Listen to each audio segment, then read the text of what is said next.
situations. You can't let him just pump this heat.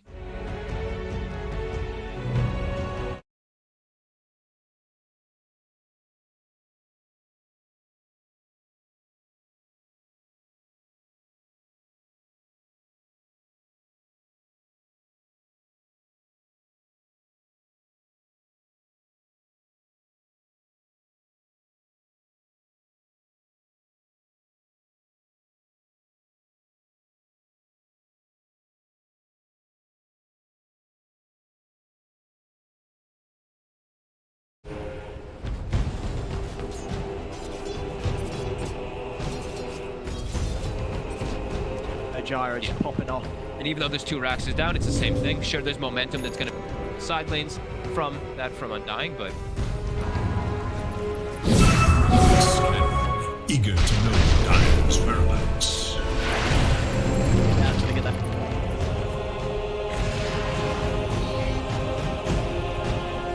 Yeah, he's just death running around looking for him. And then he'll have to commit his entire goal buyback. Roche will be coming back in a relatively Much they need the buybacks on the lines against the Chronos. Double dooms. Important if S4 can knock Tomato out of the action. And that buyback, that could give them the space to at least take a second set of racks, maybe even more now. How much damage need tearing through buildings as well. Goal to 7K. He does. I mean, he's pretty much got the buyback. Got a little habit, so he's playing it safe. Big safe, exactly. Not gonna go for the Rager where he can still buy back and he can still game. We'll lose some stats, of course. The Aghanims, but with Scotty picked up. Kyle, Fan S4. Be able to take him out running up over here.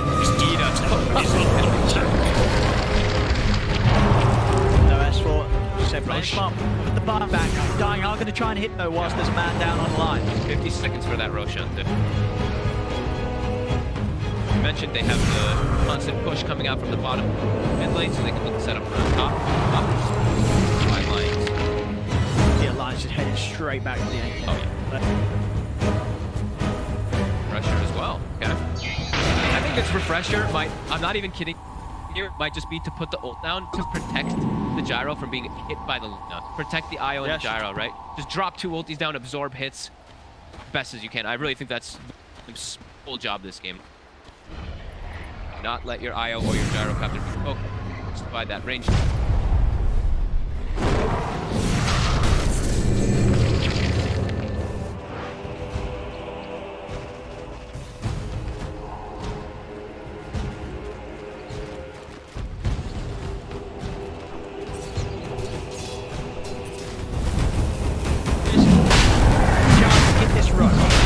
We have everybody in the game with buyback status right now. Every single one. Everyone. Very important. Roche now claimed, so that's going to be a refresher shard and another Aghanim. Everyone's going to get it. Nah, give it a Grimstroke maybe. I would say give it. Oh, they're going to give it a Saberlight. I actually think you give this. Gyro. But he is going to kill it fast, though. He is going to kill his own. Yeah. And you know, he's a core. Saberlight's been nailed. Has been. And it gives him easier access to just get in and out of the fight. So.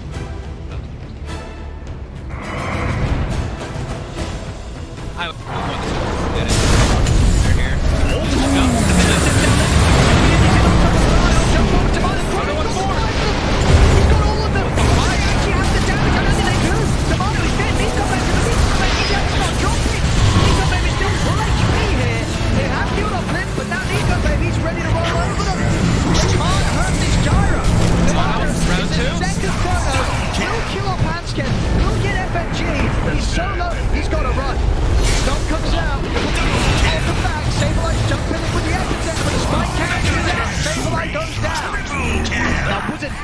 On him.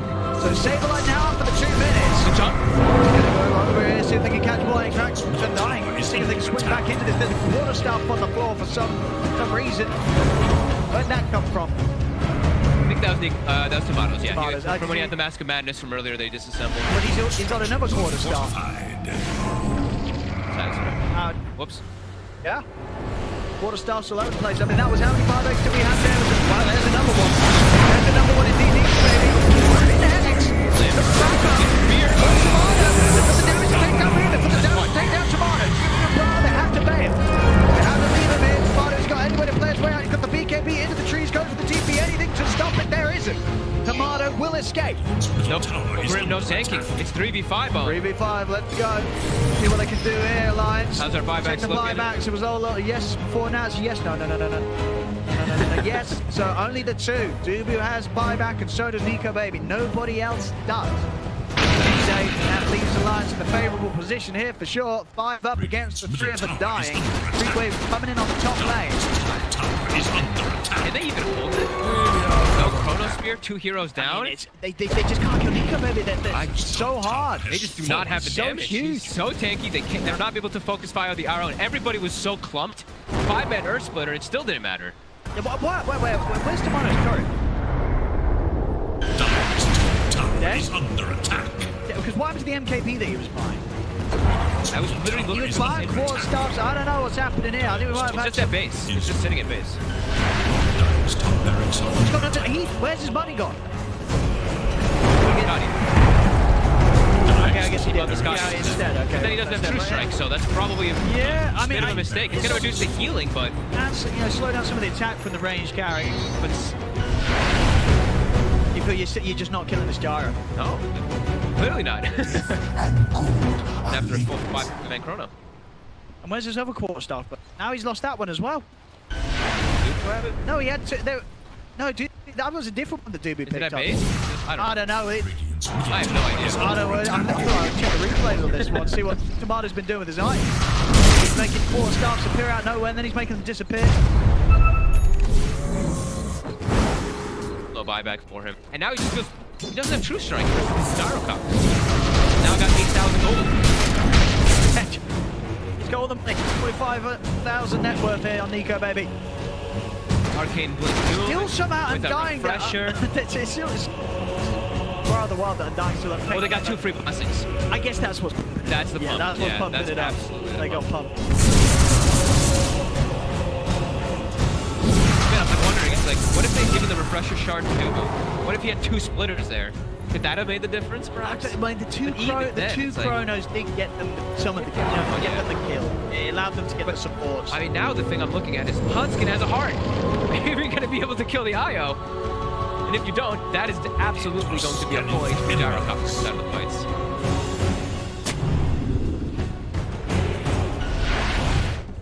Yeah, I don't think Lions will expect them to come from this angle. Actually, maybe they are hiding in the trees. Lions know that something could be up.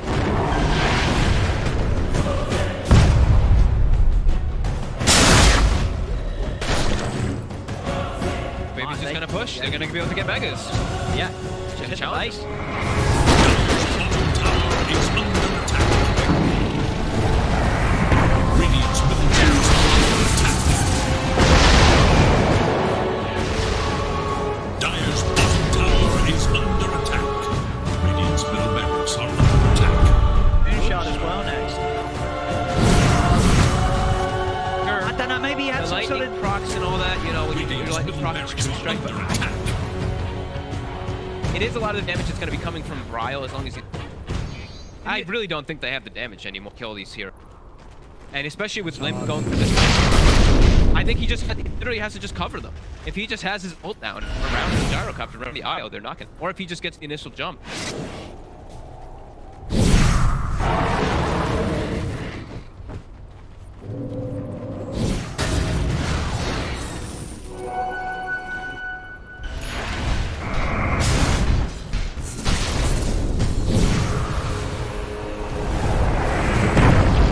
Back up on Tomato though.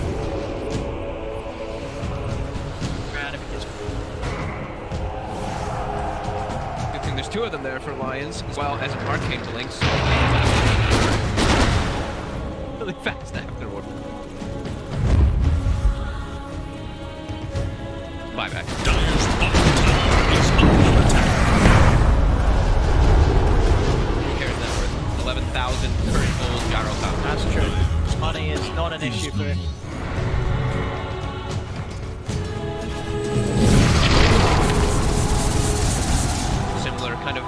around the same areas. High ground. I think they're both waiting these 2 minutes for it. Oh, and he's doing the build, the old counter to the void. The basher. The basher. So you can bash while you're inside the chronosphere with your Aghanims hit.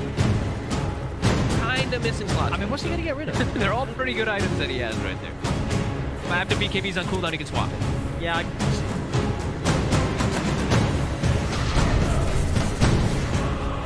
He gets the cool a bit. Yeah, I don't know. At this point, like, so is the magic damage even gonna be a care? Die? I don't know. I don't think so. He might actually.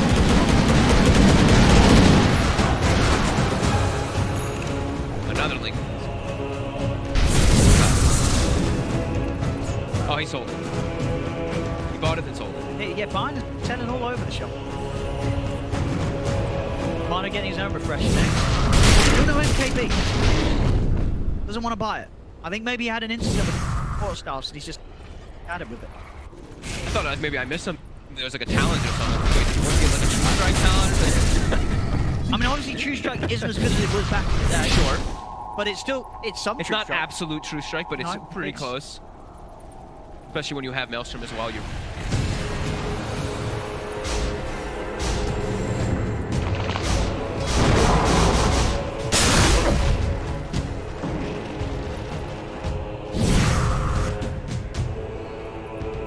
back up, both team very patient around it, and also 15.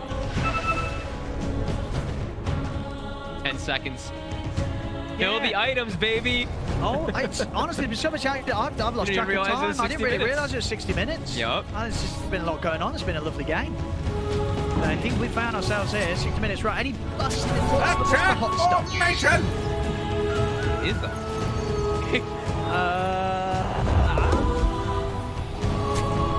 Their shield is going to be really good versus the Dooms.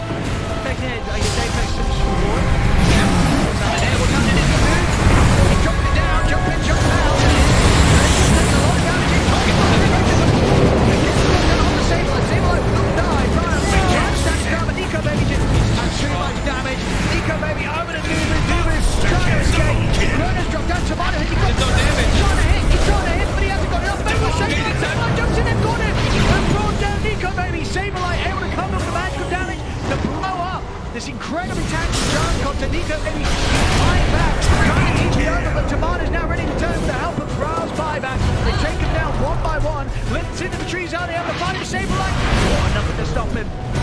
So Limp will get out.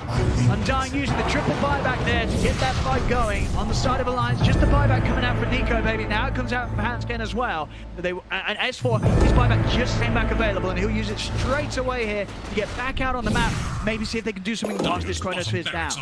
I got the angle this time around. Just wail on that gyrocopter from the right side while everybody else was focused on the other one. And this time Limp wasn't able to cover it. He's ready to use it. FNG! They found it! But Nico maybe throwing back up, jumps to the bit, so he's on side. Save the light, when it comes down, too long, one to the side, cover Gibbons, one, save light's gonna live. Turn over towards S4, S4 looking for the Doom, looking for the Doom, drops the Doom. Tomato jumps back in, jumps back out. Buyback come out from both sides here, FNG brings counter, shot for it, Tomato there in on top of the next assassin, he goes down. Buyback from Limp, to the bit, trying to get back in on this, Nico baby, called out there, Tomato able to get out to the side. Hold off now, Tomato now, still 1 minute before the chrono's up. Goes off the mark, nobody comes in, and gets, he's in trouble, he's all back, Nico baby, he's got double, jumps in, still on the lead of the weekend, he's down for Graan, hold the ground, Nico baby, can he take them on? He can't, but Nico baby comes on, he's done, he's looking, oh, he's gonna be saved, Nico baby's still alive now, but Limp will fall, 2 caught down on the lines without the buyback, FNG, focused by Tomato and Saberlight, as FNG walks into the sandstone into his death, and only has to Nico baby, Hankins coming back to the side, separated, now let's get back in with the Taylor, Nico baby like he cannot, Mono got the damage, they're taking them all down, Lions, they're out of action here, but 2 minutes across the board, no buybacks left, ready to play with, Undying, they should be able to shut this one down, and Alliance, they know it, GG is called, Undying will take this game one. What the hell just happened? This game was debated. That was crap. I think definitely a roller coaster for both teams, really.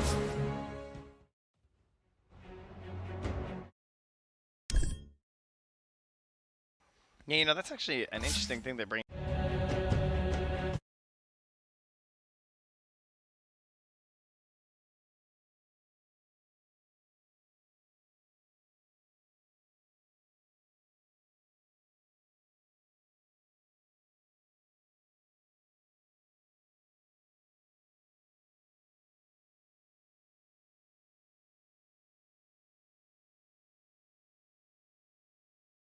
За одну душу. 5 Planning out here. seconds. Any gotcha heroes last carry? Well, we had a discussion last time with an IO. It could be Alk, actually. It is Diamond's band. Sure to go check out the clip. Sure, it's floating. Quite a great moment in time. Radiant's Monet. turn to pick. Clark? Crow? I guess that's a specific to, because I've only seen. I've always been Sark man. It fits well with the IO. It's kind of in that category that I played with like the Ursa and well, sort of like 5 Ursa. seconds remain. Really aggressive, broad and have some sort of.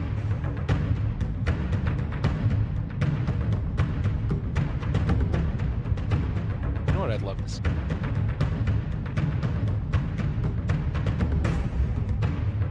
Double rate. 6 stacks.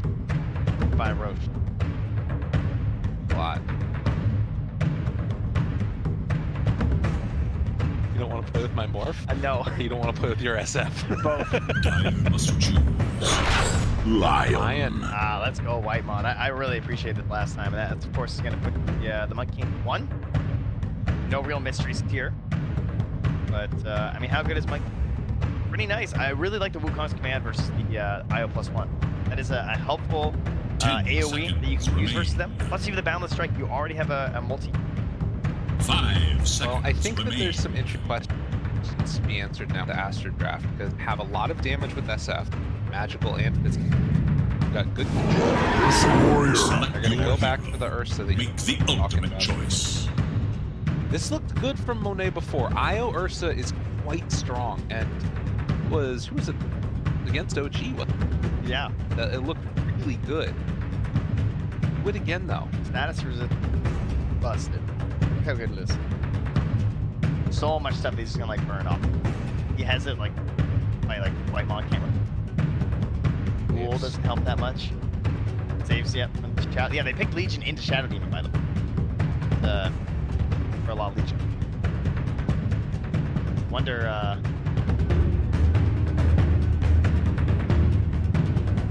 But I think that there are some real good stuff happening. 10 seconds. Right? Like if it goes on one of the ports, maybe 5 or White Mon. seconds. They're all. You have these like 3 very bursty target heroes that feel like they can jump on those. Yeah, obviously, that's where things a bit spicy because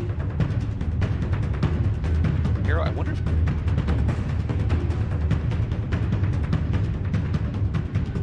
I don't know. Requirements. I'm fine to see it again. It's like way that we've seen some. Obviously, most.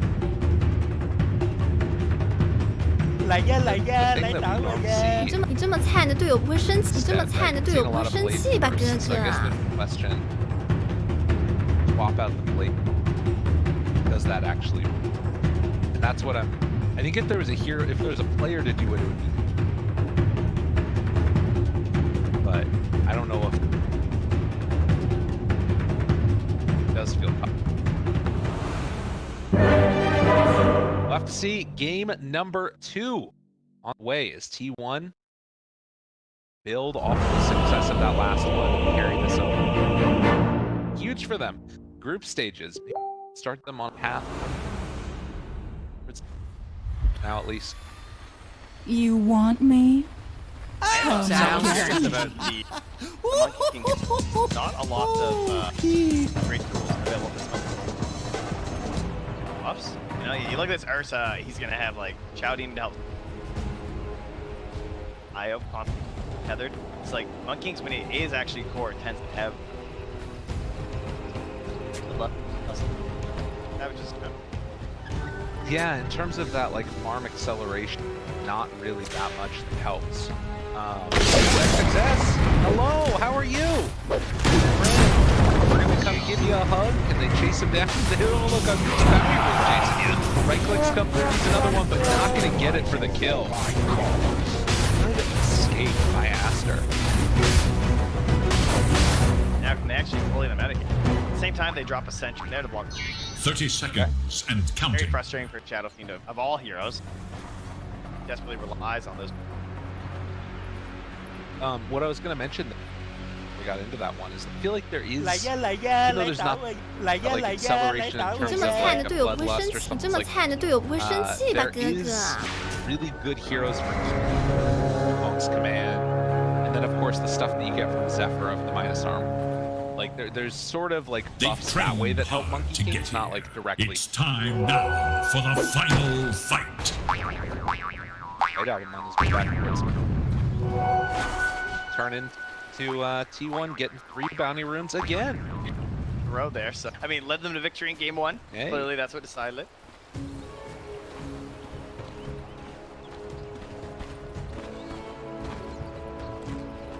Decided.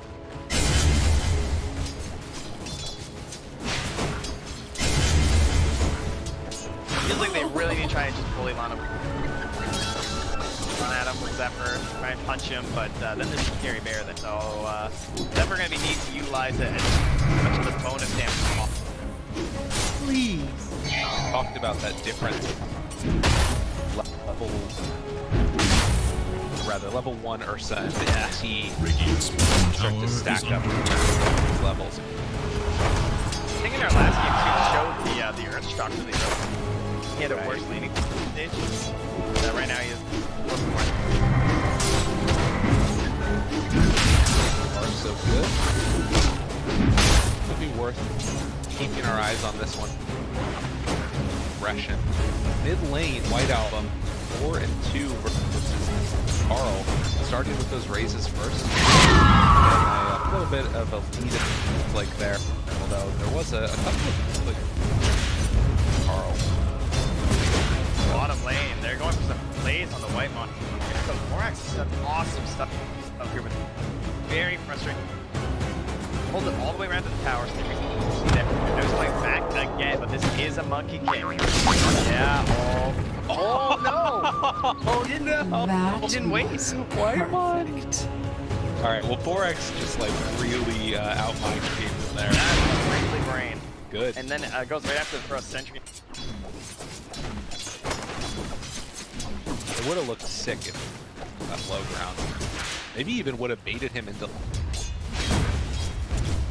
case. See Shadow Fiend very low. Keep our eyes on that one. Guy. Time. Shadow Demon enabling a lot for the Monkey King. Great stuff. Sugar's just like such a poor laner. Lion, not the best 5 first off, right? Okay. You know, in the laning stage. Shadow Demon. Rangeless level 2. You know, so that's I love this passing on X. It allows him to stand with the more ancient totem, and it's only helpful for Axe to get Value item. Full shenanigans happening. That one pulled. Rex is all the way around behind the. So he takes this back. He's gonna take it a long run around, but instead, their success to get chased on down there and he's having pulling the wave into the tower. Yeah, as long as he gets them all, I think set up relatively, yeah, it's gonna be a big push. Because Tony Savage is still holding the wave. Radiant structures are fortified.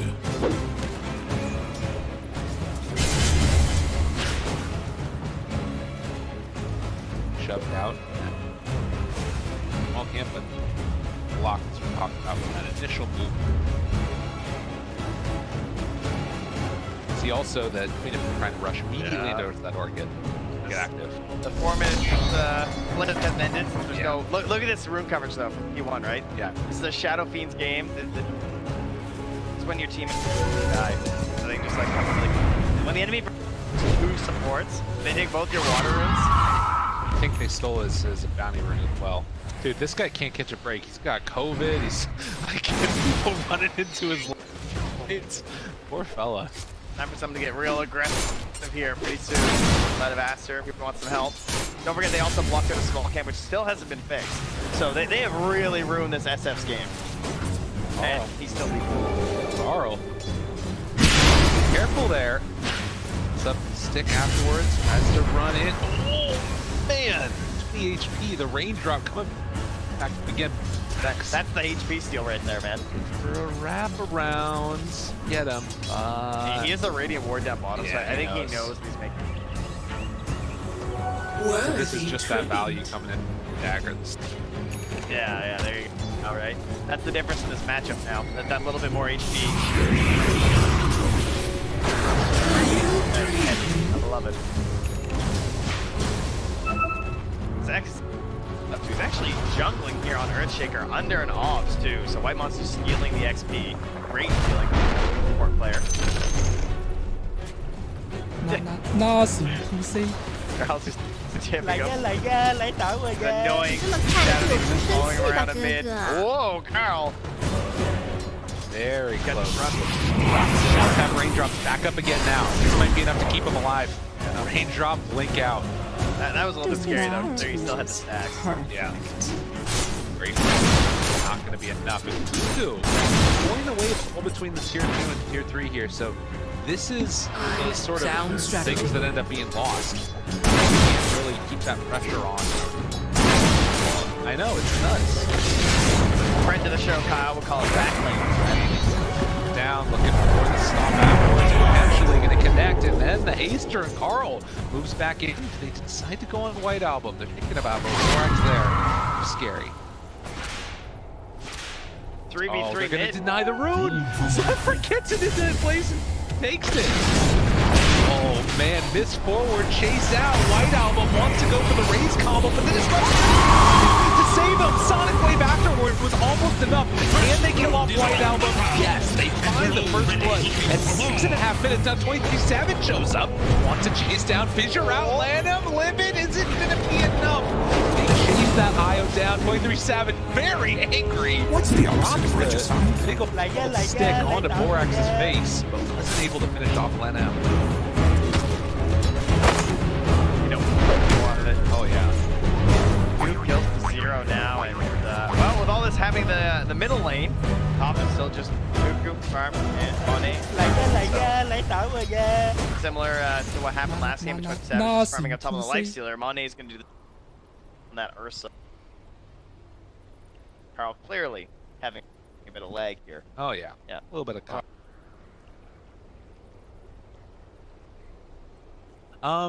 Yeah, interesting situation that you've also got right there. Test free farm that you get pulling the. See if anybody hesitates to try and help out. It's gonna be tough. Off of this. Just gonna get ran down. That Orb of Venom doing a lot. There is little hope for Radiant's. That time around, Rexus has some trouble. Like a couple more punches. Alright, so this Chicker has gone from jungling to going for like the desperate laning stuff because the lane broke down, right? All the supports are playing in the mid lane to try and salvage the SF's game. Add another to the tally. Poor little Urch. And this is one of the heroes that we're need that point in the that timing is now more minutes probably. The problem is that White Album just sort of catch up too. He's also been struggling. The hex there, the sleep. Try and continue this fight or not. They run a Sonic Wave for another 20 seconds. Now over on the other side, to get the breakdown. Catching on 23 Savages shows up. Boundless strike over there. Lanham trying to heal up this Earthshaker. Just being back to life, dies again. Now VONIX in trouble too, as T1 keeps the chase going, drop down. ZQ spray. So I think so good about this. They have an offlaner that really they have a support that has the same problem. Because IO just is not a threat right now, right? IO wants to play the whole game with Ursa. Ursa does not need IO right now. So IO was like, okay, well I guess I'll go help in other places. But balls are just... Yeah. Did you see what happened? That line was so low, and Lana hit him with every ball. It's level 3, and he didn't even look scared. Lana just like walked back a little, or Whitemon just walked back a little bit, and then he just... And I mean, again, you're sort of, I guess, seeing the difference in terms of what you get out of a Legion commander versus this Earthshaker in terms of a Legion. It's a bit stronger from Legion, but then also you have to press the attack. So if you come at you, if, like, you know, for instance, the Shadow Fiend rotates over, which is not going to want to do, or the supports rotate over, they can't, like, go for the cutback. And I think also, like, because I'm trying to imagine if XXS had instead been doing the backline he did, maybe he could have been able to get more out of it, but it's the case. I mean, the problem is you can't do that. Right. It's not the same as Legion. You have that so this is where the hero struggles and does need some help in the lane. So it was really well played by T1 to ensure they pressure that mid system. It's also really hurting the IO. You know what an IO player wants to do? They want to sit in that dire jungle and do triple stack, because it is dumb easy. I can do it. So, you know, they can do it. That happened. No. Pressure on success. So this game. Sentries all over the place still in that jungle, by the way. So they're well aware of that being a possibility. Way to operate now. They've actually ruined his game. Like 2 of his camps being blocked out this early. They're going in. Though 23 Savage. Big for his bridges. What are you doing there, buddy? Access is so happy. Like, yes, I found a play with that. Actually getting some gold into my hero. That was so neat. I mean, this game was going off the rails. Again, Monet is like the one that's sort of holding the torch here and actually making things look fairly good, but everybody else is definitely struggling. Look to their middle tower. One doing a great job of shutting down as and run into the jungle, drop down wards. Annoying. Yeah, and access about 2 seconds on this lane down bottom before 27 respawns. And no Wukongs. Allies are also Top tower is this is under better. attack. Is now active. Actually know that these dire heroes are here. Oh, poison comes out, so he should know. Sure. And now he's seen the Earth. Its bottom tower is under attack. Look to their top tower. And they don't think of the balls as a great vision tool. They're mostly used like defensively, I guess. But yeah, they might catch one step. Gotta be careful. Carl looks for the jump in. They have a good aim on this one. All grouped together. Keep they go the boundless strike. On to 3 from 23-7. No VONIX. They gotta be careful. Finger on the land. The support's not gonna be able to get away from this. Drop the SF ulti, but Carl, eyes on the prize, looking for more to take down. SF out. What a fight. T1, they're assassins. That was such nice defense too. They didn't have Wukong, they didn't have Sonic Wave when that fight started. It was like 10 seconds away, but confident Whitemon once again, they're Gold and sweet. The stack now set up. 9-1 after game number 1. You can see Oh, this here. boundless strike too. It was sick. Boom. Almost onto 4. And then he just back out of there too right away. Monet can punt it. They're playing really well together. I think one are looking a very. Oh, cut down. They got it. That's the right tree. Oh no! They can't get to him. The bear couldn't get through the trees. Every Savage able to survive through it. All right. What? Well, he spent his ulti, so at least he got that. That's 2 minutes. Yeah, why did he do that? I think he thought that maybe they. Oh, okay, got it. I mean, that should clearly say there are no other allies here, you know? Right. Everyone else wasn't coming.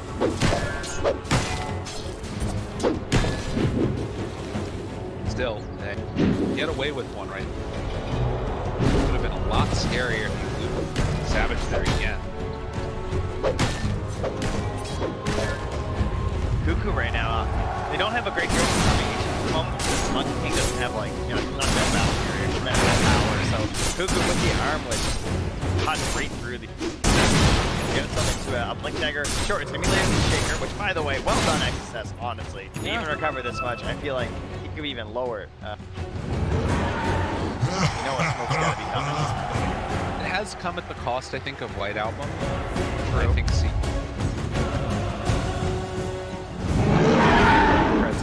He knows that he needs to fulfill a different role. Yeah. You know, they actually dewarded one of the sentry camps, but they put an off on top of one of the sentries on the top dire camp.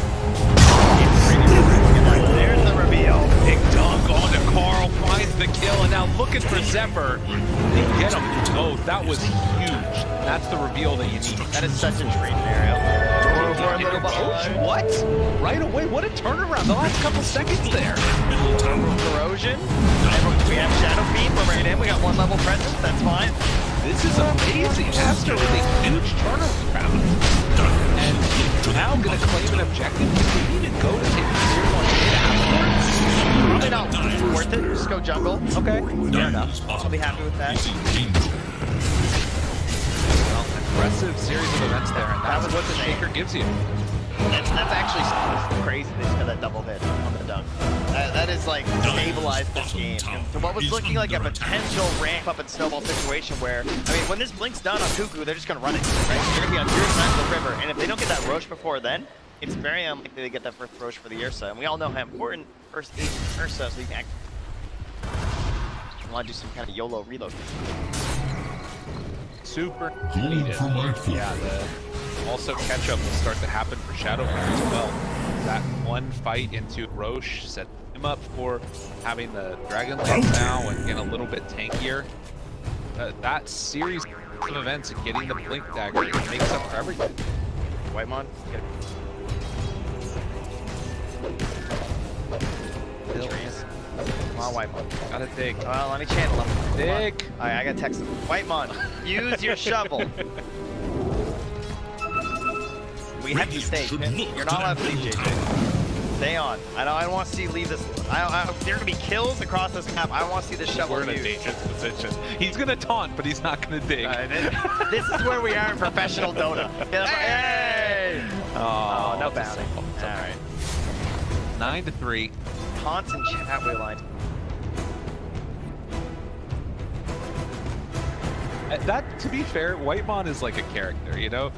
There's a couple. Oh, that is true. There's so many different streams of him liking karaoke and singing and stuff like that. As Zephyr's gonna get shut down. 菜的队友不是身体这么菜的，有个没戏吧，哥哥。 MMR is just a number. Very, very talented player. More talented singer. That's true. That's salty for his Dota case. Sorry. More talented Dota player. No, it's just saying something about his singing. It is. Any aggressive moves with this, or is it the chillin' and out as they are right now? Next, I mean, the Echo's ready, so yeah. I would like to see an Echo play. They should Echo into reload, right? Okay. Radiant's top tower is Oh, that's Vision. Hello! This is real. Measure on. That 2XXS finds the opening, and they finish the job. Monet looks like he's going to be able to. Wait, establish that White Album gets hit on the 2, but there's 2 afterwards. Finds the kill on the 4X. They blow up Monkey King. With that, fortified their one fight structures for against Aster. attack. Things look pretty solid. And right back up top into that tower, too. And that was such a perfect fight. Dyer's middle tower Yeah, I is don't even. under attack. Both supports at least. Shadow's Vision obviously had his IO, so really helpful with that versus Radiant's You know, that's the top thing I tower keep mentioning that. That's why they think Shadow's the most division on the tree. It's Oh, good yeah, versus so support and core. Oh, I bet the chat was gross semester. But Bobica knows, right? He's Bobica's used to the Monkey King stuff, so tower. probably like he said, why he hates Monkey King. Well, and I think that the bigger thing to me that's surprising is that T1 decided to transfer that Monkey King role. I mean, this is the thing that we were talking about during the draft with Shadow Demon Pool and played because it's such a great answer. There's no Jinku. He gets ulti. I think it speaks to the tempo they want to play at. They wanted something that, you know, it doesn't have an accelerator in this game because he wants to play aggressive. He's utilizing nothing this vision. He wants to set up good defense. There's not a lot of heroes that do that on the 1v. Monkey King's probably the best one alongside Tiny, honestly.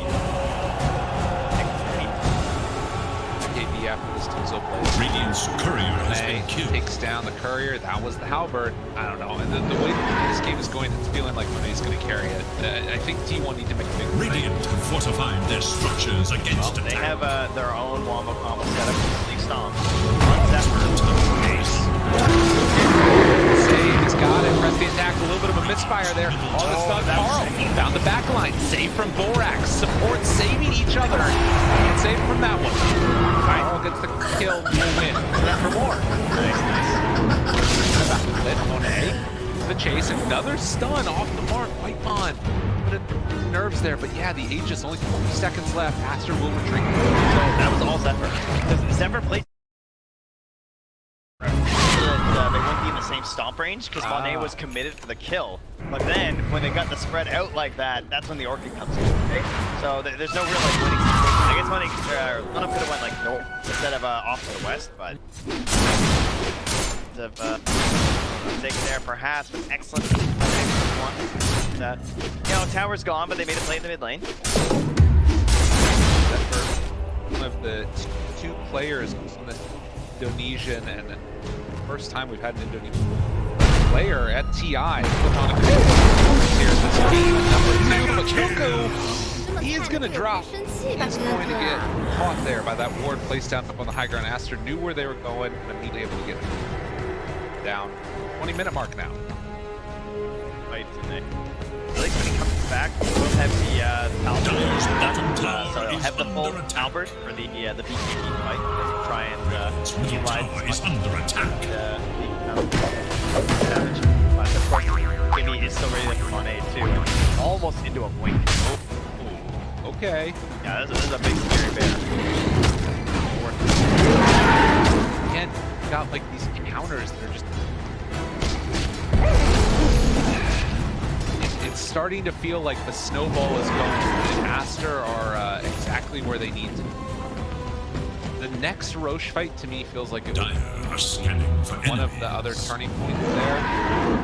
Do you think that T1 have what it takes as far as the vision is concerned? Like, they keep on getting caught out of position with that. Yeah. Mostly they just don't have the heroes, right? Yeah. I love what Aster done here. They did the same thing in one of their previous matches, like really like clustered wards, where they have another line of wards right across by the Roche pit, right? Because they want to be prepared for that next Roche pit, which could be way. Walking there again. Yeah. T1 not dewarding. They actually smoked. They dewarded and then smoked. Yeah, Aster, they're moving in now. They're still underneath this dire ward. Free Savage and Zephyr under full vision. It's away, still got eyes on him. Success looking for a jump. It's not early to have that ward. That ward's usually like, you know, after like 25. That was a lot of respect given right there. I think if they wait half a second longer by T1, Aster jump, but they didn't want to put themselves in a right behind. Could have gone for a safety. Carl is worried about pushing this bottom lane. They really don't know what's going on right now. Yeah. No eyes on the map, just staying close to each other. And what's really sneaky is that they're keeping Earthshaker next to the IO and the Ursa, right? So XSS is lurking behind them. What always happens is that you show IO and Ursa on the lane, the fight starts to the other side of the map and they relocate in. And so what some teams do is they smoke gank the IO Ursa, because then there won't be any resistance. So XSS is just stalking behind him. He's got his items that he needs. He's delegating the farm over to the other heroes on the team, and he's making sure that that classic smoke play in the IO +1 won't work. Go for a play here, trying to find somebody in mid lane. White Album showing, Mark's behind him, but he always covering the Aster team. How do they start a fight? Kuku doesn't have a blink, so it's just Whitemon has to just blink in Hex and keep hoping. And again, it feels like what we saw last game, where it's like T1 are much more comfortable absorbing that pressure on being the first one to make the move. Again, dude, this ward down here. That's fast Roche. This ward down here, this is scary. Jumps in, Fisher catches Whitemon. Oh, but the Albert, it came out in time, and then the blink away. Oh, Cuckoo. Literally saving his sports life right there, and now Monet has to get away. There's the pullback in the relocate, though. It's good. That's what they needed. That was a duel. They just started that. I need a lot here. With that, it should be Another stare down across the area. Do they realize that there's a ward up there? Yeah, Whitemon gets the D ward now. That could have been so much worse for Team. It did its job, that's for Money sure, that ward. changes hands. Well, now they've recovered. They're in position here.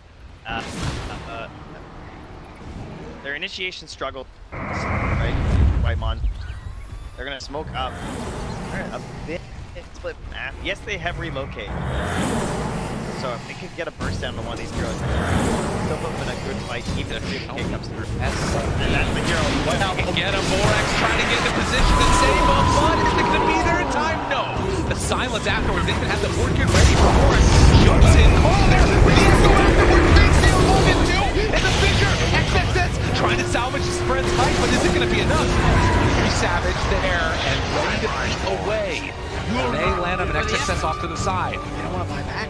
One, take a good fight. They lost Carl for almost Sick save by Savage. He just threw down the Wukong and was like, no, leave him. That would have been so much worse otherwise. But that was Echo down. There you go. Try and go towards the pit, but they're scouting with the spirit. Yeah, can you really go in and take it as T1? I feel like they don't really roach that well. So like even if they sort of win a fight to some extent and like take out one hero and bait out a lot of things, it feels like there's no objective. We're just playing Dota here. Yeah. Squiggle, squiggle, squiggle. Yeah, and they're kind of locked there as Aster, right? Because they feel like they need this approach.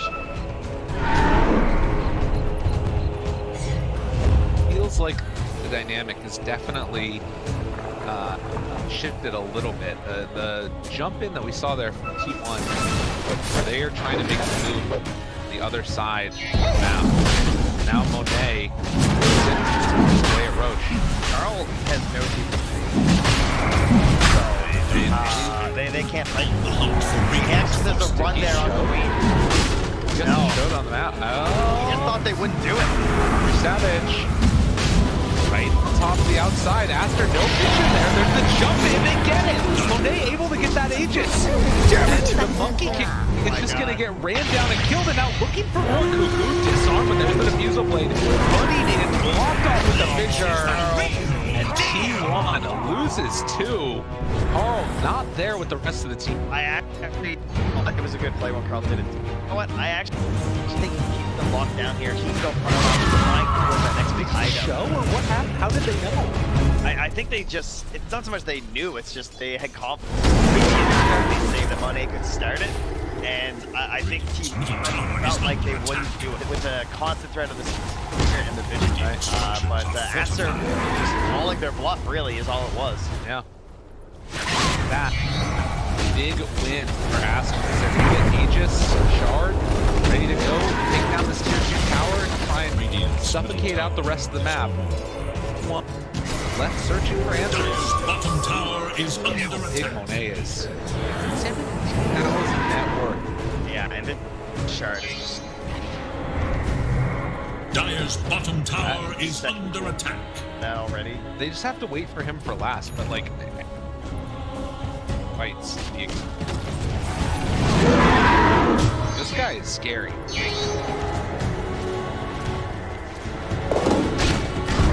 think they really helped with it. It feels like the first step would be kind of nice to try and kite a bit, but you have an EG who wants to maybe go bags, which is crazy.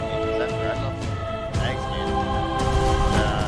Lion, you know, you want the blink, and maybe Whitemon can get a fourth step to try and help, but it feels like that's not enough. Courier has been killed. Courier, but Savage trying to make a play, hoping to get something done. Morax down low. Morax going to fall. TP out. Kill you in front of my team. Yeah. All right. Yeah, he knew he could walk out. Dire's middle tower is under attack. That will be the slow down that they're looking for on T1. Get this game delayed until the later stages. Late as possible. You gonna spawn bottom? Coop, find that one. Time to 40 damage stolen by the Legion.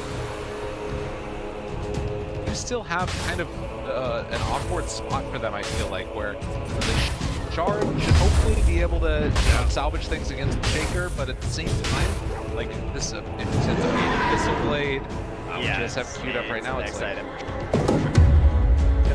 That's the only saves they have, right? Back to this idea of like kiting and everything. Not really there for them, whereas there's so much kiting to happen. You got some fissures, just like walk off and break up your fight. You're gonna have to relocate saves, you have disruption, and then even on top of that, you're gonna have the ulti from Shadow Fiend. So it's really hard for T1 to commit a lot of it. I think about going up top. XXS could DP there. This is underneath a ward. 0.37 to Whitemon underneath that ward. A relocate play would absolutely decimate it. Obviously, we don't want to reveal that ward. It's impossible. They're chilling for Whitemon to step out here. White Apple, 5 more seconds for the...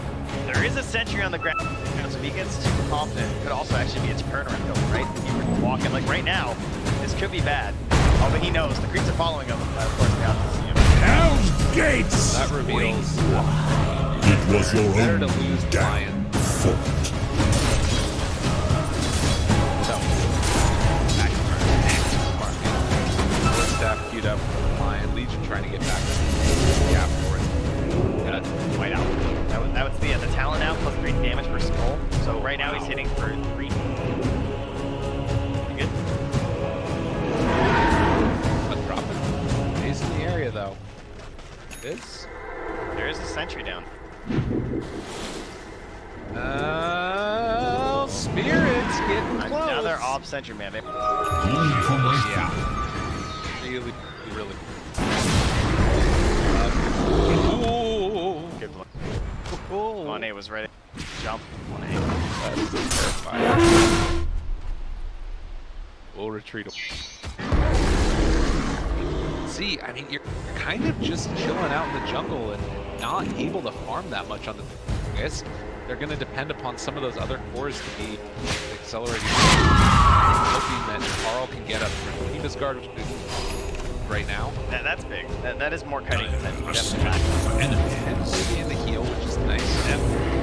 Man, it's hard to find answers for T1 this game other than just like delay forever. Yeah, and I don't know when this gets like. Of course, the Monkey is crazy. The later talents on Monkey. I don't think he's hit it like a creep in the last. So if we're gonna be honest, kind of just hanging out. There it is. It's hitting something. Get some XP. Definitely expecting more. Remember that one picked out by the Lion, so hopefully that can get very clear. Towards some Savage knock over. Hope so. Staying pretty far. Though, gonna make the plays now with Carl. Of course, playing this Lion, very quick blow up potential. Getting dual damage that they know. Already, but they get the kill nonetheless. And a dual victory. Stunned for a while. Look who's gonna fall. So a trade of 1-for-1. Yeah, those TVs were coming through. I see that ward in the mid lane. I'm not sure if it's lots of that movement or whatever by the T1, but XSS was coming through. There was even a blink from Goku. Yeah. But hey, yeah, he did get some more damage. 70 now. Infinite scaling. Infinite scaling. That's that's what we need. We have Lion, we have Legion. So eventually, maybe Whitemon will just get to the point and he can one-shot heroes. Ability. You got a Maker Sec. Really? Oh, okay. Yeah, you're right. So we're double scaling. Fortunately, Aster is scaling and Dire's have another tower is under attack. When that happens, Aster have a free pass. No, if keep off high ground. Bonham's also actually here on his IO now. Just about has enough gold. That is a very good hero. IO winning without back. Dire's top tower is under very attack. slow and steady game. If farming going on, they ping. They knew he's up there. Yeah, no, it's I feel like he won this. I think you're right. Yeah. Not gonna Yeah, that's true. That's exactly what that was. Yeah, and now if they manage to catch White Out because of this, that was really really sick. But I don't know if they're going to be able to get him. There's no smoke up as of yet. They're hoping he's going to come to this camp. That was the play, right? But still. Yeah, exactly. That's the play. What a like interesting team that you can like sort of see exactly what their thought process is when they're making it happen. Well, ladies and gentlemen, I have great news for you. It's only 2 minutes until the next Roche. There it is. Better than 3 minutes. This is where our game is at right now. And I'll tell you though, that XP going up the Monkey King, it concerns me. Yeah. It really does, because I hate those later. They are so annoying to play. That extra ring. Dire's middle tower is under attack. Dire's middle tower has fallen. Okay. White Mon could have jumped there. The smoke broke as soon as they saw that. This should also signal that there's a ward right here. They down I warrant it really. Radiant are They're gonna scanning smoke, for enemies. go into that territory and try and take a little bit of a high ground space, knowing that no one's there with Dire's middle the tower is under attack. Scan comes out. Dire knows that they're here. Back away now. Play around their ward. We've seen a lot of this game get played in that position, and right now, farming, they know that this is over here as well. Now, up on the high ground. Go for it, but one do have the pressure that's going to be mounted towards Dire's middle tower is see, under like attack. Aster's sort of stuck in this corner, and they're keeping this mid lane pressured out. They don't have a way to catch onto the top creep wave that's coming in either. So, Aster 这么看得就有分身，这么看得就有分身，这把真的 being in. Carl is away afterwards. Doesn't even like throw a spell. Yeah, very aware that things could have gotten south.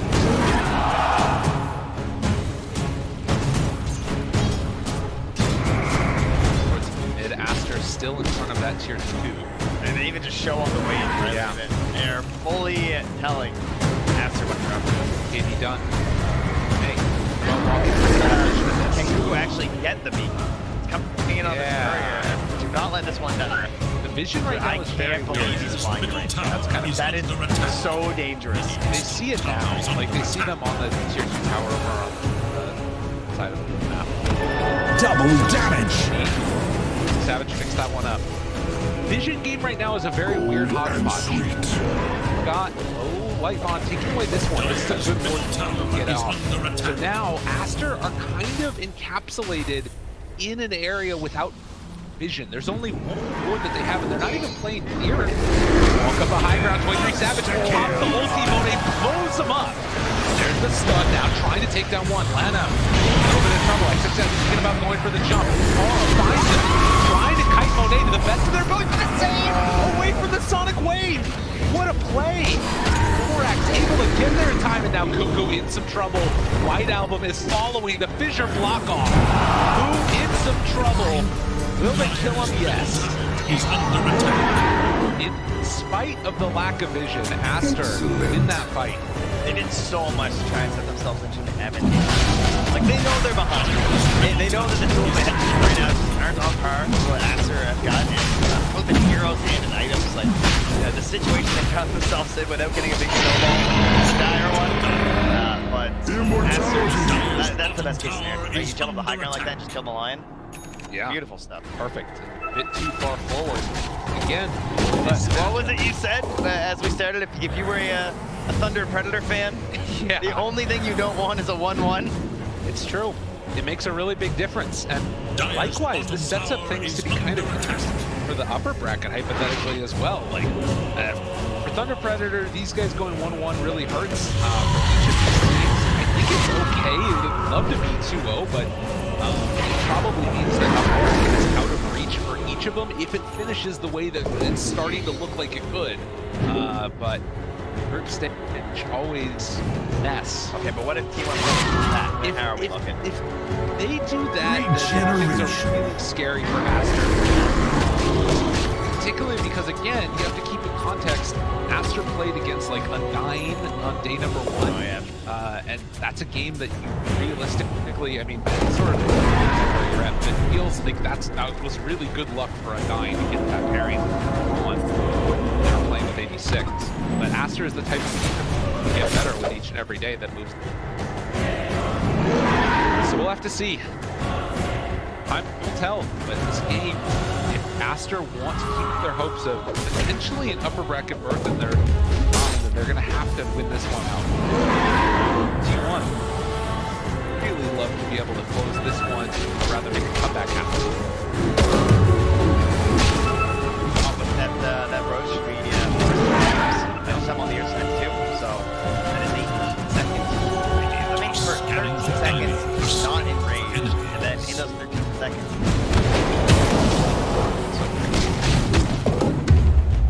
Well, it is some early game stuff on well for T1, but this monkey king position, I really not believe.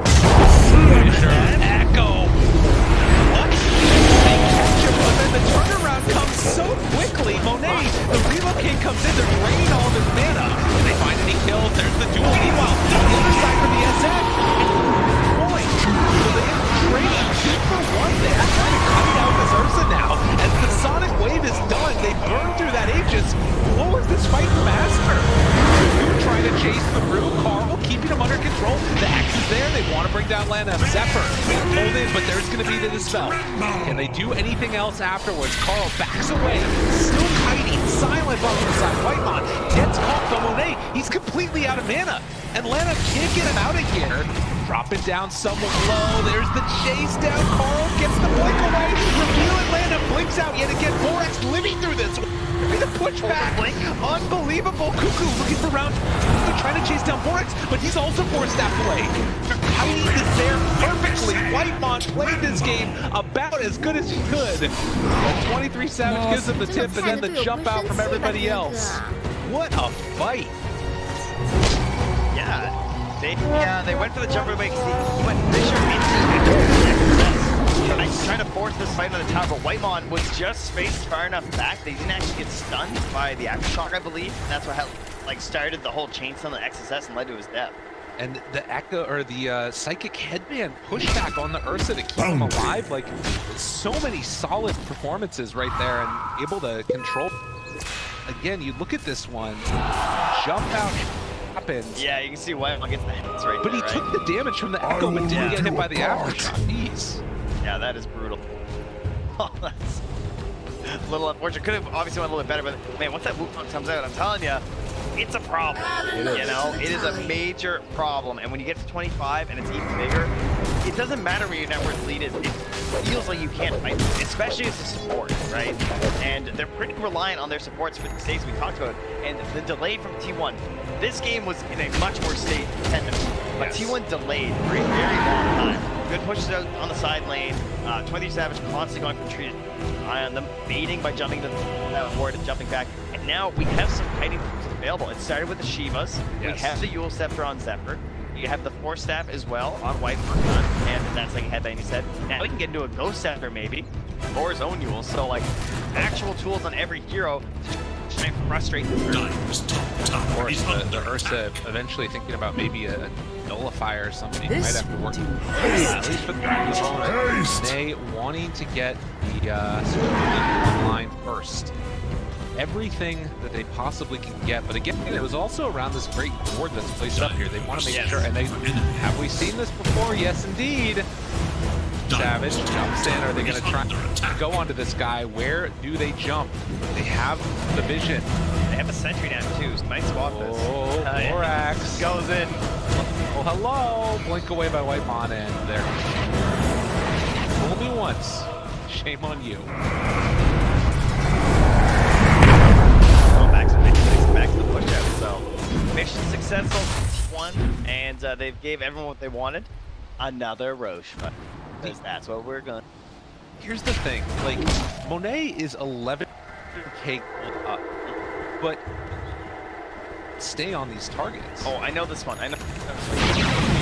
Because they nerfed the ever-living everything out of Abyssal. Radiant's tower is under this hero was way crazier with that. For some reason, became a blink dagger. Structures are fortified. Yes. And you can see it in the fights. Yeah, Like, it makes all the difference. It's way harder to stick on target. And the other thing that ended up, I think, really making a big difference in that last one was the mana drain from Lion. Like, him taking all mana away from Ursa, it really caused trouble. He couldn't go for power hits, he couldn't go for the Earth Shocks to get status resistance, like everything. Maybe he won't be able to do Abyssal. That would be not Abyssal. Out. When they tap, coming in truck. Ready to go. Stop out. Oh, White Album also pops his team. Bottom tower is under attack. But I'm sure it will be fine. It's Aster take a knight to pick off onto that Monkey King. This is the part that's sort of weird about this hero, right? Is that you love to have it for the vision, but if you have to rely upon it for the vision, it kind of feels weird and bad. Was that just like a Glimmer caves out from the shout? I'm not sure. That, like, I literally just panned over and he just got disrupted. Ah, the offspring.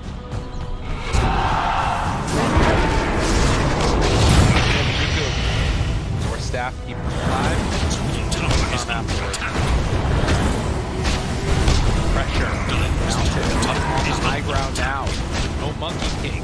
That's significant damage, man. This is a dangerous position though, faster. You get caught out here, suddenly things go very quickly. Remember, White Album doesn't have BKB. Back afterwards, Dual Scepter lift up. There's a feature to interrupt. Personal stomp afterwards, going to connect onto both of them. They get a lane of Rex. You can see T1 feel comfortable losing that one. Don't want to buy back on the Monkey King. Yeah, no buyback being used, and AORUS instant 10-second respawn. That thing is coming back right away. Will they go? Just have to check. It's so early. Oh, it is. You got a Shadow Demon. You're gonna check. Surely. They're gonna be like, oh my, wow, I can't believe it. Guys, it's here. Go. That's so bad for T1. That's crazy. That is absolutely insane. They're going to smoke them and try and get here, and they're going to get here a couple seconds too late. All right, second two or so in terms of when Roche respawns. They're at that one.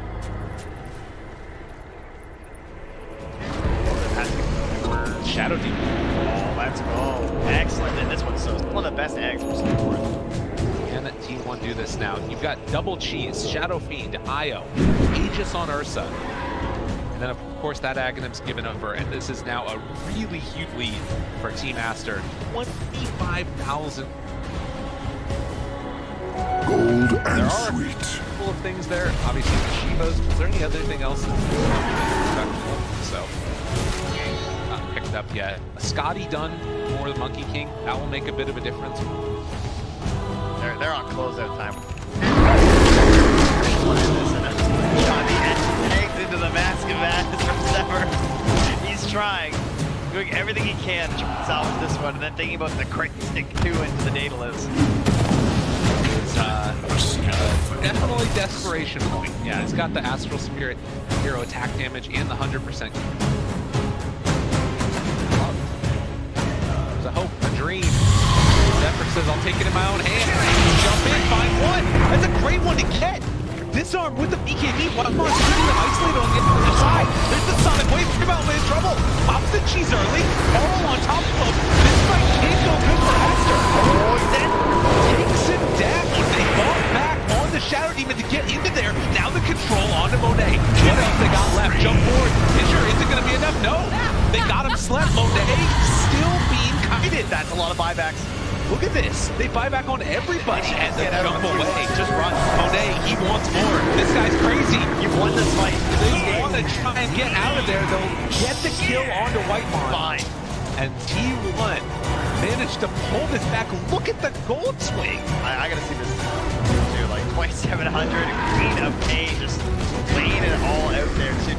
That Earth Splitter. Just annihilating the Shadow Demon. Triple buyback. Io, Shadow Demon, and Shadow Fiend. Used everything. Didn't get a spell off on the rest of them. Disarm there. Monet still being kited around. They're off the mark. Aster feeling like they want to collate, but they're looking a little shaky. Got them still in biz. The fake the chase down. Zephyr gets the lift up. Moving out that Astral Spirit. Still living through this. There's the buyback. Cuckoo walks in.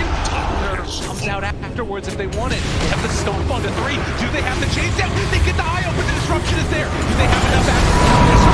Zephyr right on top of him. Look at the DT. He beat him down. The Indonesian sensation sweep for the nation. Shaking down another one. XXS wants the kill, but 23-7 didn't walk away. They're dead for 2 minutes. No buyback. Looking for more. They got him again. XXS tries to control, but there's no damage afterwards. T1 all in on Monet. Take him down. And just like that, the game swings back around as XXS gets caught. Refresher shard still in the backpack. That ain't gonna help you now. They take them all down dead. A 10x streak, I believe, has just been awarded there from that Ursa. And, well, the build paid off here from Zephyr. Oh my God, look at it. Look at all the damage coming out from every source. Hey, that's the thing. It's not just one hero, right? Like, Zephyr has, like, increased his own damage output very heavily, obviously, with this build, but this is what happens when it goes like, do you guys see that Wukong's command? Yes. They delayed. That thing is just stupid. You can't fight in it. It feels impossible. There's just these monkeys bashing it, hitting you with their sticks. And this is what you were talking about, the danger of the level 23 Savage, who's been left alone. There is no buyback for the Ion, no buyback for the Shadow Fiend. This Monkey King has the Nullifier done, and when you throw that on the Ursa, guess what? All this net worth, 35,000 gold. He's not able to do anything. They're taking this down. He is double done. He's trying something here with the Shaker. They've given him the refresher. He needs everything. He needs absolutely everything, and a bit more on top of that. But he didn't have the damage. There's a lift up. Chaos, Coral, they get the flick away, but they catch him. Save coming out, Borax gets spelled out like with the Wukong's command. It's down, and he is dead, and just like that, Team 1 take them all down. Eyes on the prize for the Tier 4 towers, and they have the frenzy attack AOE. They catch out Monet, he ends up dying. Luku feeling himself, and T1 gonna take this 2-0 over Aster. Can you believe it? It's like some military tactics stuff happening here from T1. Like, the way that they just form, they drop back, and they collapse in like that using the Wukong's command. Aster got baited, you know? They did. They got...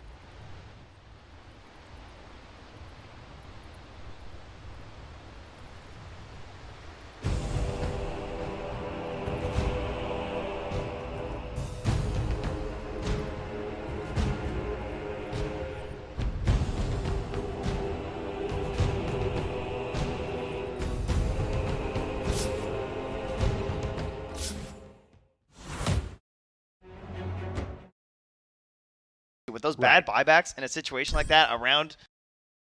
From 20 minutes onward, it's just been What's the graph? But it's F8, isn't it?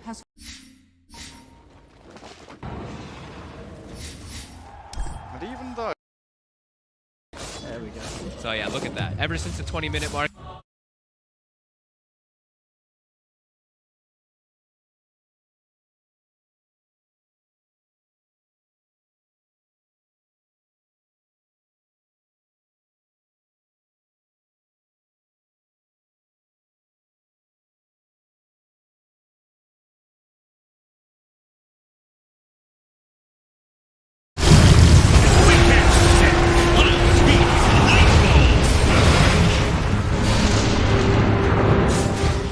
he had the press. Over line. He had a press TP, but he's going down. Power strikes there. They get the kill. Hey, he got more damage. Sure Whatever. Cause distraction. 4 heroes have to come up there for him. Limp's dead. And it was, He's happy with the work done there. Yep, and it was Infest. I mean, Infest, but it was Static Storm and it was Epicenter. Undying, they're gonna have everything up in a second here. They always have one. It's always up because of Shadow Step. And look, being a support at this point in the game is miserable, as we said. Once the ninja comes out, it's you're dead. You're just dead to a Shadow Step. You're dead every 30 seconds if you show them that. I agree, Moon. I mean, that's a good voice line right there for the Spectre jumping in. Yeah, it is open. Yeah, I see the expected monsters from Ardo. Might just bad Spectre. Solid character every time for Tomato. And just... And Bryozlina's another. Yeah, Bryozlina. They're too comfortable on it. Alliance have Yeah, literally last 11 minutes, we haven't gotten a single. Tower is They've got some like random kills onto like the Legion commander. It's been all Undying with beautiful map reads, good vision, and just playing around it. Look at this shot. Gonna hunt down them. They have got the dust. That was a real haunt. To me? Dota 2 is a fun and balanced game. And there's the blood. So now we saw those illusions before. They are even stronger versus those poor supports as they're all going to be critting. And then if you look at the talent, when we get 25, he doesn't quite have it yet, but plus 32% on illusion damage works on your Shadow Step. So your Shadow Step haunts goes to 112%. I'm seeing as well, Undying can move around pretty split across the map because Alliance is just, as soon as they see any member of Undying right now, they're so scared because they know how easy it is for Undying to just have this backup arrive in the fight. Spectre leading. Comes out trying to keep Ashton alive, but there's the kill. Saberlight locks him down, takes him out. 140 damage on Saberlight.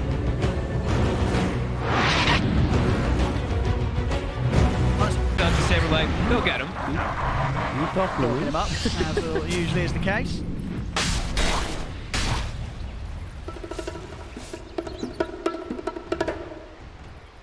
But that is a cataclysm. Well, I mean, it's like what? Yep.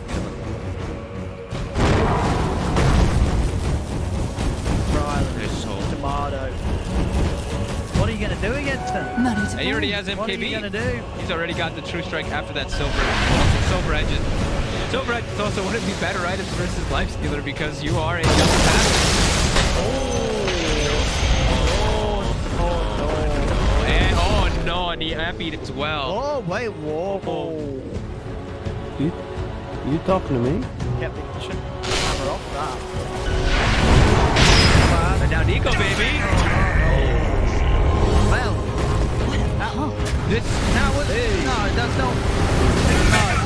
Ooh, this accelerated very quickly. Okay. Oh boy. And now look at the Spectre on Limp. I mean, Limp will be okay, but you can run from illusions. Well, that was Yeah. not a great moment there for Alliance that last minute. That was painful. Dying. Tower is under Very comfortable right now, I can imagine. I think they're having a great time. So the tips coming out from them there, they know it. Dire's Know that tower has fallen. probably no coming back in this game for Alliance. No, most likely not. That 7K lead actually feels more like a 17K or 20K lead. It doesn't feel like they can get. Oh, yep. Ravage as well as Epi. Now they don't even have time. Like when Tide respawns in 7 seconds, they can't do anything. All lanes pushing in. Game is grim as. He's out. Hang on. Good old Shadow Step. And they're about to hit 25 on both. Cryo has actually gotten it. 32% haunt damage. It's so much damage. Jump on him as well, so Invisible ain't gonna do much. He's actually just going Moonshard. Yeah, he just wants to kill. I mean, nowadays just with wants attack speed working for your illusions, it's one of the best things to buff up. I think the Basher was a lot more valuable for him, but you know what, whatever. I think he's just starting to have a little bit of fun in the game. But you know, illusions can't bash. Okay, fair. But illusions can hit faster. Okay. So, you know, he's thinking about the duck in and the duck out. I mean, what, at this point, he's so big. He's Not gonna really have both matter. before you know it. Alliance, it's going to be one of the last hurrahs for them. No Ravage though.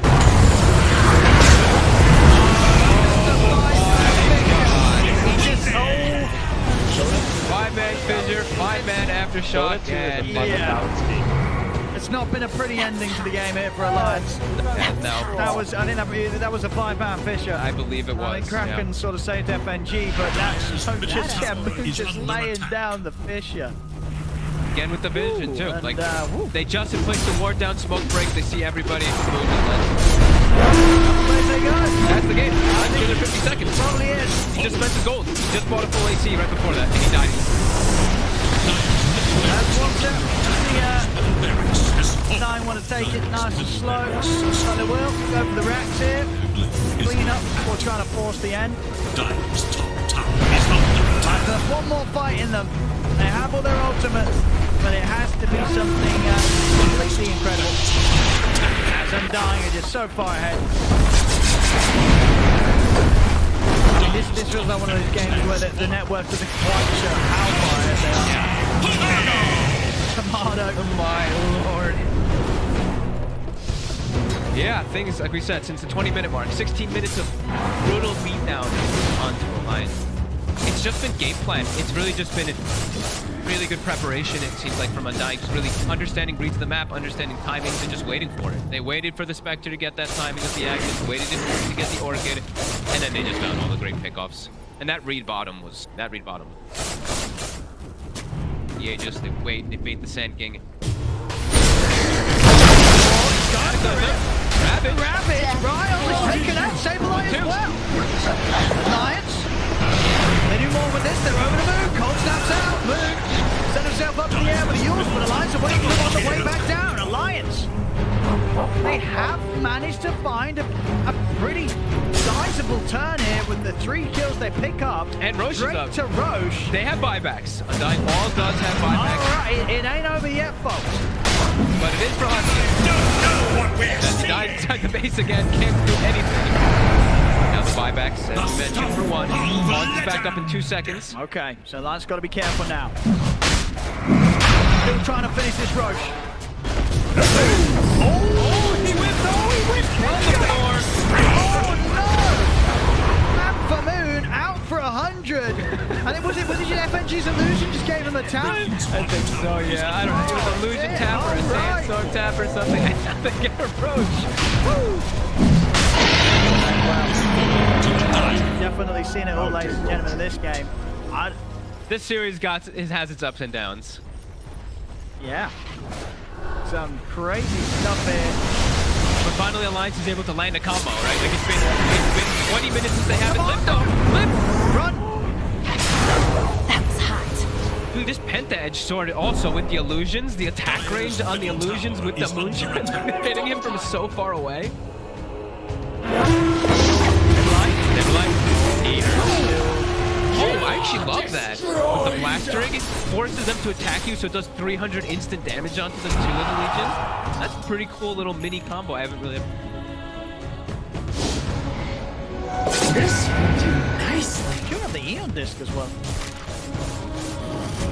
It is all about the boom wombo combo right now for Alliance, right? Sure, I guess making sure that he can live to sort of lock down the course. They've got Ryle. Ryle's got Aeon too. Look, Aeon did. Otto's here. Back up Ra. Getting into NicoBaby. NicoBaby trying to stand up against Ra, but Ra's out the side. Now NicoBaby's got to be running. He's trying to get out of there. The Aegis will be taken out of it. Go for another round. S4's in with the bow strike over towards Tomato. But Ra punches into S4. S4 goes down. NicoBaby can pull the table on it, but the duel. Not quite providing the help. Ra and Tomato, they don't go in there. Gave him the duel. 30 damage. Over the side, bow strike comes in, but already Tomato's jumped back out. And Tomato, he's out of this. Doesn't want to part this fight. Right now, NicoBaby has 4,400 gold out of nowhere. Full Scotty. Up for him shortly. Signs of life still for Alliance. And there certainly is. There may be 2 sets of ranks down, and definitely suffering with a few blunders in the mid game. Still holding on in the same sort of fashion that they were last game.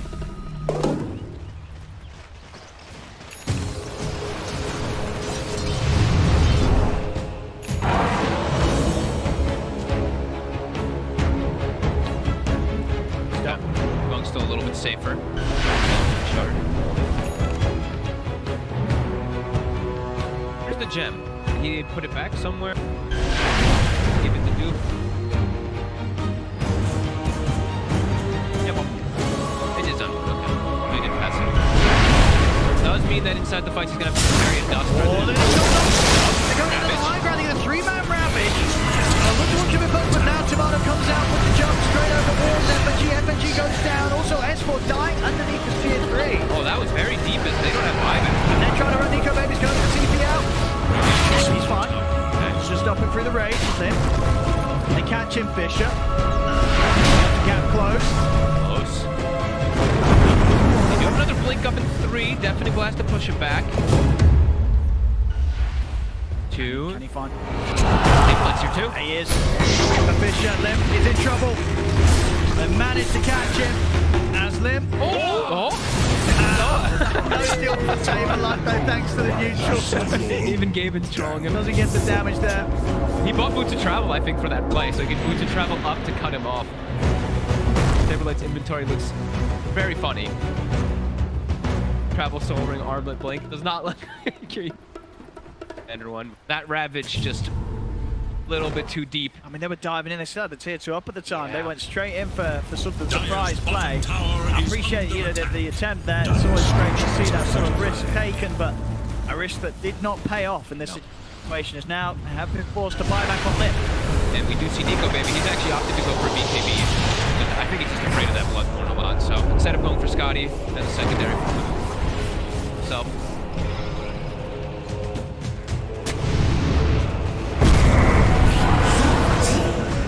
Aware of maybe Undying looking to jump from the high ground. Dire's bottom tower is under attack. Throwing himself. The stop. Be careful. Illusion. Bring it back. Cataclysm comes out, but it's going to be completely dodged. Oh, and they need that. They need all the damage they can get. A Cataclysm whipping is quite problematic.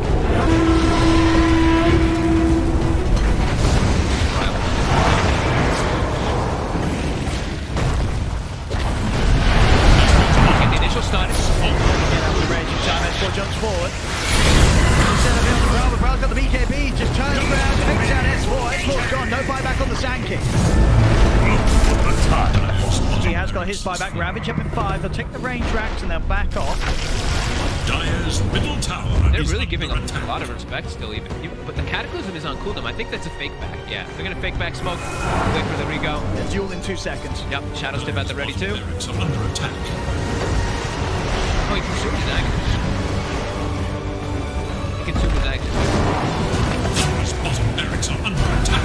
That is the Magnus. Barracks is falling. Megaforce.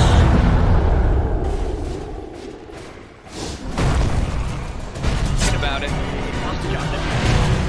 Go baby here. Really need to take the risk. They'll jump in with the illusions. BKB. And he's in. Catches Hansken out and down. No buyback.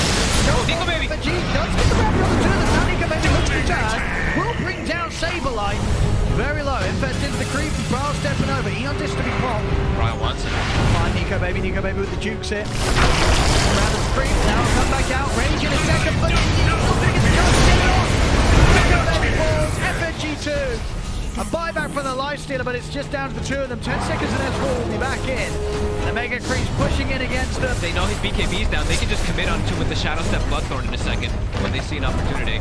They're okay. They're gonna back up. They're risky. Yeah, they're a little low on mana. Playing it careful. I mean, they know how comfortable the position they are in right now, and Dying no need to take any risks here if they for themselves right now. I thought they would still just full out commit middle for tower it, is but no, under attack. some type of respect to them here, as Moon also building the Wind Waker, so they're still itemizing very nicely too. The Wind Waker versus the Cataclysm, he's gonna be able to save teammates versus big kaboom as well, if something bad does end up happening, but yeah, it is Alliance, and it's the longest uphill battle versus.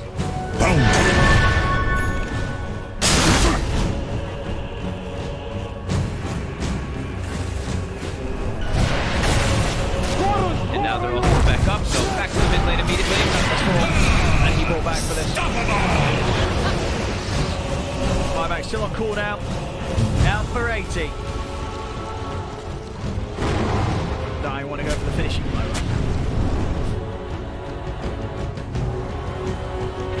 Yeah, again, right, on his Victor, again. Just all 3 lanes pushing in. Dire's middle tower is under attack.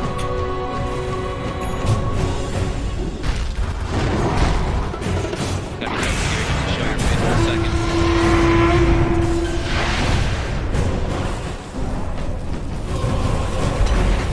They go. They'll have FNG up in 5. No S4. Tier 4 rumbling. Right, they're going to try and hold this to jump.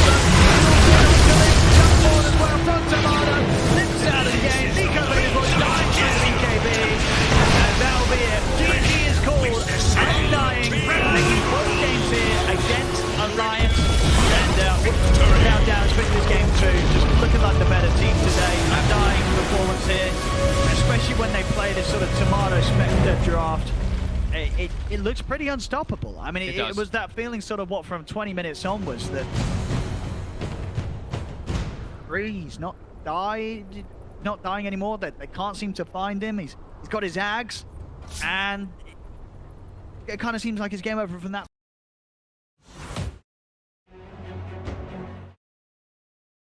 Seems like it's game over from that point. You just know from what we've seen from Tomato in previous games that he's going to be able to carry him. Actually opens up the opportunity, but well done by Ame to react and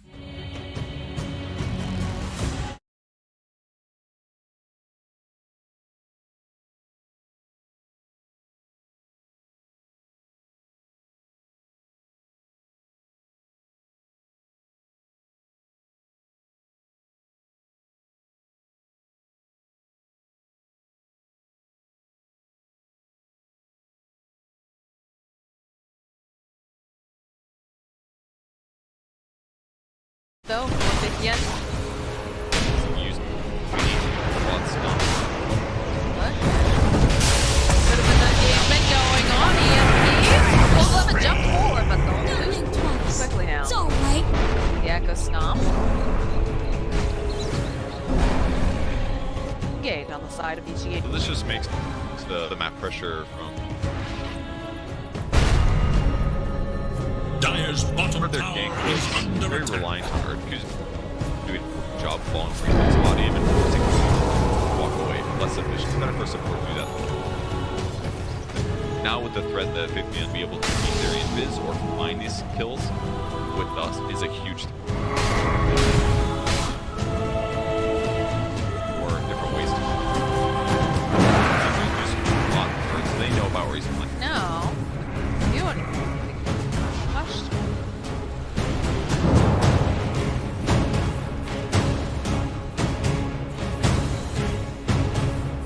He didn't like what he said. Why go for it when they're find some sort of pick off perhaps, and then get on. I mean, they could just technically go around. Hold 11, of course. A little bit scary, and then Ravage. Yeah, it's just more important that they regain map. Regain. You got that, then they're gonna feel. Take out DY as well. I think DY is definitely a huge threat along with that Ravage because of the fact that he has, It's like your window to kill Roche without them knowing it has to be real. And they can do it quick, heroes they have, but they don't really have any other auras since the one. Vlad's not that much. Oh, they all are in there looking for fight. They want this Roach. They want this Roach on the side of PSG. They had that creep in there earlier. Keep tabs on it. Do have a pretty good probability at this time. It's going to be YW again. Look again, but Vader comes in. And 4 steps forward. Grandma's still a little spry. She's got some action in those bones still. But they get the D. So the question is, can they take Roche while still defending their opponent? What happens is, like, you sit back, you go take Roche, and they're going to fade you. Kind of want to stay. That's why I said he's still very hard to kill if he gets his heal long. Got back and lock it. Good luck down the guy. They just left Luna over, so they're just trying to down. Buy enough time to smoke. Yep, they're going right in as fast as possible. They know that this is their time. Bold 11 leads the charge as per usual. On the hunt for Radiant forces. Spirit, look at the play. The wrap around. Why? Their target, that's someone that they need to get rid of. They'll go for the vision. 11 seeing the birds. Birds are just gonna sidestep over here. So godly in this situation. The fact that BG Gaming could confirm very easily that they weren't still in Roche saves them like possible bad wasted spells. Now LG's gonna hit his head again, knowing that the smoke is gone. They're gonna be able to see their opponent's approaching. I know. Illusion, gets vision. Be able to play with the EG, level 11. You can't slap that back very easily. Tornado. There it is. Ame picks up the Aegis of the Immortal, and VG Gaming, they just can't can't do anything about it.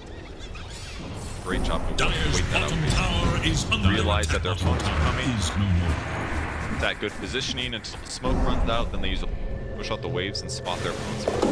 Chances that they brought a second smoke with them just to get ready for that fight. Sure, goes slam, comes out from Shin-Q, they whiteboard off the map immediately.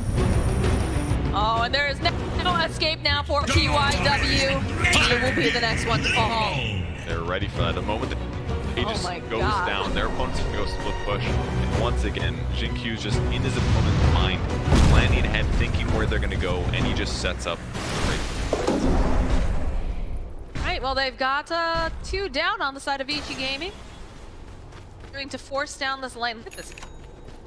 He's just been all over, honestly. Luna really didn't need any help earlier on. He's just been making the plays and putting pressure down over on Poivy. It looked like he was a Radiant hero by that heat map. Just playing all of his time with it. Yo-yo.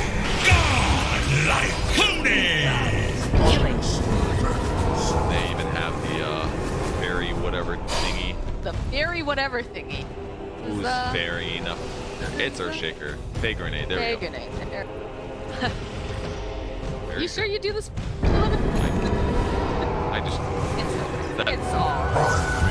purple Pokeball thing. Always gonna even go for the He's Eclipse going here. for the Eclipse play. They just want to get rid of old 11. He's sitting very low. The follow-up with the Chaos Meteors, not going to be quite enough, but they're very scared for their tie time, so they even go and push them forward there.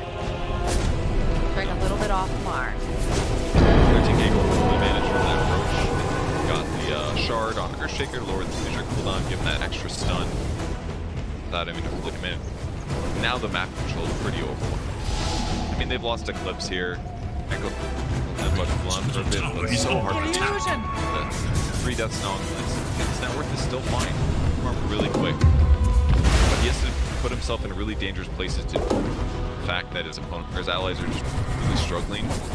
Flex is just not effective at all. He's 0-3-0 right now. Again, But he is hitting creeps. he's hitting creeps, so that is his job, but this is not the way that you want to see clicks being played. Again, things have changed quite a bit, but he tends to be more of this snowbally kind of hero. Oh, Kind of. they know he's over. It's also that his team just hasn't had a lot of opportunities to take a real. How many ravages have we? Lots of defensive ravages that don't accomplish very much. Been forced to do that, so as a result, they're to like barrage because there just haven't been many opportunities. Flow methodical pushing or ganking by LGD. Fight's coming to them. They've got 2 minutes left on this Aegis. They wanted to push them as fast as possible. Youngman's going to get off the rapid. Right on in here. I mean, Rory, they go and they get 1 kill right off the bat, getting rid of Shin-Q. That is their big boy. Nothing to say. Next call. Ame running for his life. Perfect initiation there by VG Gaming. LGD was kind of fishing for the fight. Tornado, the I mean, this isn't dead. They're still going after Y, but yes. very dead. I think they tornado tied to like Bishop it, but unfortunately it was the exact same time that Jin-Q blinked in to go for the fissure. Unfortunately, the Spirit's there, it stomps them all, sleeps them, that guarantees the Ravage, extra damage. Then they all get like vacuumed onto the Earth Splitter, then the Kiss is coming. It's like perfect circumstance. Normally what's supposed to happen there, Earthshaker just sits in the back and is like, wow, my Enchantress is dying. All right, here we go. So Tornado puts him in there. Shin-Q, Miss the execution. sleep. Oh. Here comes the vacuum with the kisses. The 2 supports are mega struggling. Nothing to say dies to physical damage despite being BKB. Perfect circumstance, but ultimately, that one's on LGD. Nothing to say it's going to be like, whoops. Bad tornado at the same time that Earthshaker blinks. And they had the same idea, but cost him big. Happened, but he's going to give a little bit of a footing now for VG Gaming. He's desperately needed. Feeling like they were very suffocated in the face every time Yo even took 1 step out. He's not alone. High, they're looking for him. They have the dust, but he BKBs to teleport away. Very big difference. Also my BKB. They'll still control the map though. Well, It's again, all fine. the map is open enough for VG incredibly. It is. Seeing up the Agnum Scepter. Items and playtime for Beach. Better mana is Remnant to have to kindred bounty. Don't run. Like Lex item.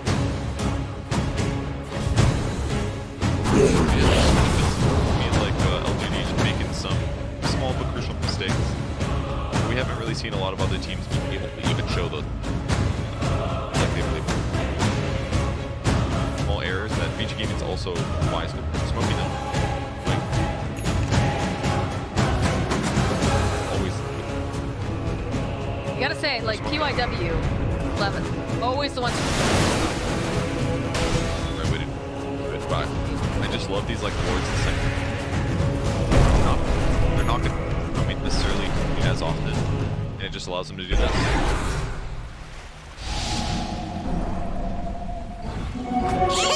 Nothing to say picking up pace though. Very timely. Scouting.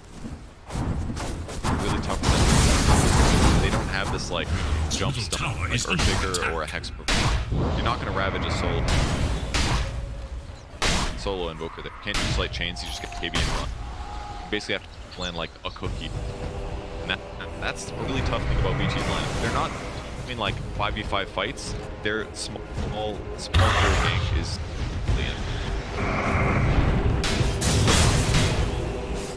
Trying to just retake this triangle area, very, very important.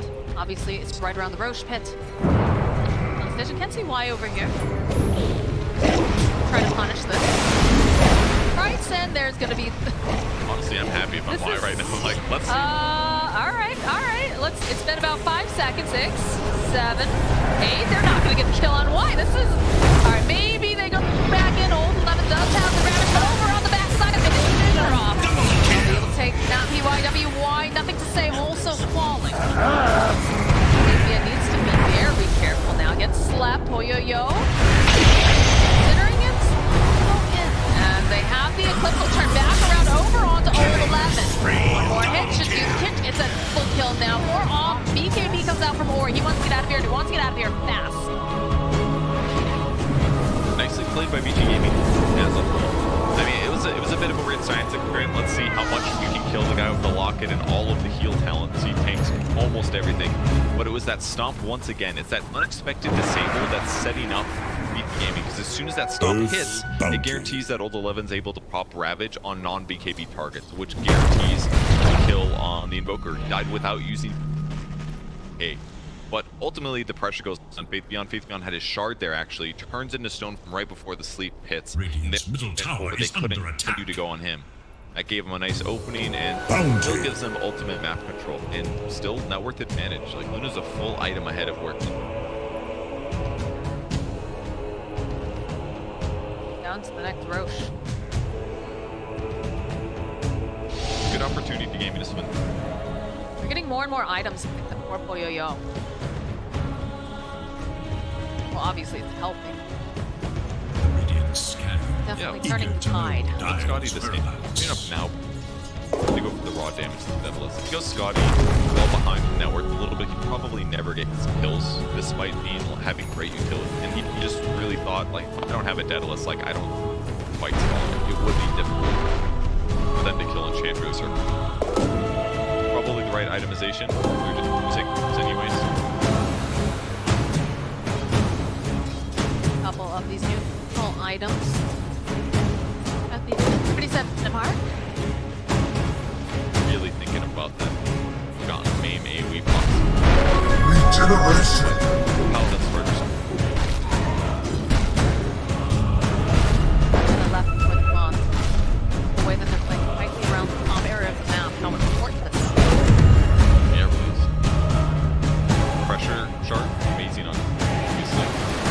Could be a free axe for some. Well, that has huge value. In fact, Invoker really wants that. He's Is that little webs in He there? was thinking about Ags earlier, but he's like, nah, I need BKB. And now he's like, all right, I'm just gonna get double combos. So he gets a free Ags. Incredible. But not very happy for the side of me. Yeah. I'm sure they'd also not. I haven't tried Ags. Solid. I think the big thing is just, I feel like they want to take out DY. DY is causing so much trouble as this Elder Titan. They need to find him, get the pick off, and then perhaps they cook it. Check it now. Realize it's got to be soon. You have that creep pit. Okay, they managed to find themselves the Ember Spirit. Or BKB though. Is he going to be able to survive? It looks like he is. The Deafening Blast pushed him to the high ground. They lost vision on him. Oh my god, this rough one. Nothing to say. It's got to be so upset. I mean, they're doing their best to This kill is him. the second time that he's had a little bit of a don't even know what to take, I guess. Slightly off spell. This one's not nearly as bad as the one. Wasn't like a bad play either. It's just this one a little unfortunate. Too unfortunate skill usage. It's like he was trying to do max damage. That's the best like single target spell he had in that circum to blast him with. But the push to the high ground was just clear off. They didn't have Echo Slam to elongate to the table either. He ends up surviving. Another beat down to 6, but they would have loved to get that kill. Especially with Roche up. If Ember's dead right now, he has to buy back or they get Roche. Either Blessings upon a loyal that was gonna warrior. hurt. They've got Gem on Visage. Ability to deward it insane because he's got flying vision. So there's that clip once again. Gets stomped, the fissure pushes him up to the high ground. Give him just enough time. It was also the stomp actually from the Elder Titan. He's on the map though. One ward down. He gets evil. Instant. Once again. Such a good job. Immediately pops the healing. They have a decent amount of damage this time around, though, although it does take quite a bit. Why still alive? These healed sprites are just absolutely incredible. Okay, that was a big crit. Can they get it up? There it is. There it is. Like, but it took so much to be able to have that happen. So now they're totally spread out. The buyback coming out from Y. Ori trying to put out enough damage. Nothing to say. They have the Dusty of BKB that's trying to run away, but too much physical damage. As BYW also getting chased, but it's pretty important that they have nothing to say. BYW will fall. They already grabbed DY. Luna is alive and kicking. Why is some of them? He's there. Hit me is what he's yelling, you know? 7 seconds blink. Pretty good. Right back in again. 11 has that ravage, but I don't think he wants to go and pop it. He is barely taking the doing a decent amount of damage. Q coming forward. Doesn't quite have that fissure just yet, but that doesn't matter. The Tide Hunter will die. Q relying on the old crafter, the static shocker, zapping his enemies to stop them from a great item for that, but turns out quite good for them. Invoker's still struggling to get some physical damage finally. Alright, I'm gonna get some armor because even if he BKBs, he's still dying to the raw damage. Daedalus damage, hard to deal with. Look how much they respect this. Look how much they respect this. That Roche is going down so fast. But no old 11 is a madman. It's like, we can't let them get this Roche. Everybody get in the pit. Runs into his best friend Y again. Oh, yo. Oh, going forward. Y. Nice stop again coming through. They can get this. This is going to be a die back. More protect is getting used on just the support, though. Again, old 11 looking for the position, holding on to the grab. The vision comes through. They want to get rid of the snap fire. PYW looks like he's going to be able to make it down. He will fall. Fabian sits onto the bottom part of the lane. Needs to be careful. That's a lot of damage. Immediately, that refresher coming through from Ori. This is initiation a little bit. He misread the animation. That was a Stonewall Visage. He jumps into the animation. Remnants and hit chains. It doesn't hit anything. As a result, Fabian gets to run away after. It's kind of a big mistake there from Ori. But this is a rare hero. That's a very rare shard. It's a new one in some way. It hasn't been played much. It's been really effective so far for Big Beyond. Play Visage, you eventually get in these bad moments. You need an ability to reset, and it gives him that. And it's been used very well so far. 30 more seconds for Enchantress, but once she gets back up, she's going to be able to frontline a lot better. Really want this Roche. Sitting in the balance down for about a minute. Another tornado, nothing to say. Throws out the Chaos Meteors. That's a lot of mana that's just not existent anymore for Old 11. Oh, yo, trying to find this opening. Old 11 can't even walk over the fissure right now. Pitiful too. He's got to act. He can spam Gush constantly for Jin, for harass, for finding armor. Showing the mid-creep quick, but it's like one of those moments where you do not want to be seen going back to the base. In the Roche pit, here comes the Trinity, back to the map. 15k quickly turns for PSG LGD. They can take the Going Roche. pretty fast. They got to get in there quickly, but they do have Shin Q. So they need that Echo Slam. Yo taking a decent amount of damage. This EMP is such a pain in the butt. Jumping for the old 11 with the Ravage over on the back line, but the team, they're not there. They're not in position. That's going to be the Eclipse now coming out from the Lunar. It's blowing up old 11. It's not looking good there. It is. They grab themselves the Aegis. They're going to chase over here after Poyo. He's sitting so very low, but they don't have the Sunstrike to land on him. As it just PSG LGD claim the Roche. They got absolutely everything. They got the egg shard on Vivian, and Ame was able to grab the Aegis and the cheese. Did they even get the last hit? They did. Everything perfect for them. Old 11 just kind of mint-read things, and there was a period of pause for LGD after the Clinks escaped. They didn't hit Roche for approximately 5 to 8 seconds, and I think VG Gaming anticipated them hitting that. And as a result, his Ravage is way too early. He Ravages, he's like, oh shit, starts running out, but it's like, now we gotta commit. And they tried, but... Online, Luna Cheese has been put over onto nothing to say. This onslaught is very, very difficult, though, to find the right opening as they get a stun immediately over on Poyo.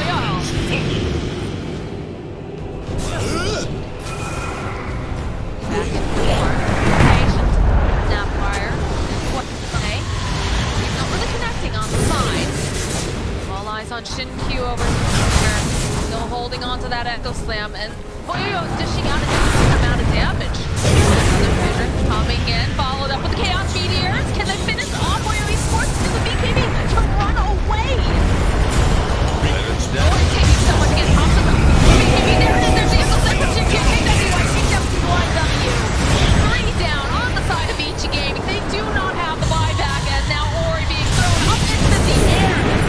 Trying to fight his way through. He saw the BKB, but he's doing enough damage on the punch. He manages to go up the Aegis. Good start, 2 remnants left. He can play around a bit more, and your game's not over. That's looking pretty close to the way they are just running. Oh, Yo doing everything he can. All right, he can to see the Ember Spirit. It doesn't matter. Wow, the game ended fast. Holy crap. Like, oh, it's just the tier 4s. They've got a moment. No, they do not. Luna shredding those buildings. It took a lot longer than we expected, considering they were hitting bottom racks at like 24 minutes or something like that, but LGD does pull out the win eventually. All of their little errors were pretty small, but it was like just a lot of like small coordination mistakes on LGD that were very minor, and consistently like VG Gaming being perfectly on the cliff. Don't let them get to the top of the cliff. You gotta fight when they're on the low ground. They won a lot of crucial fights. LGD had to play slow, but they did pull out the win in the first game. I mean, VG Gaming, they really held in there. It was looking like really, really bleak, and then all of a sudden they start to win these fights. And great positioning coming out 11 and PYW, like they're always just in the right areas to break these smokes, but just too many of these engagements keep happening, and that whole Roche fight, I think, is really where it just drove the knife in to finish it. But even like ignoring everything that happened after 10, don't forget what started this. It was in the draft. That Visage pick playing against the Clinks was incredible. It gave them a massive lead for a huge amount of the game. That's what got LGD ahead. It just, they had to work for the actual W, but boy, the draft was perfect. I told you this was going to be a very hype day over here on the stream, and so far I would say it's delivering. Take a short break, and when we come back, we'll have games.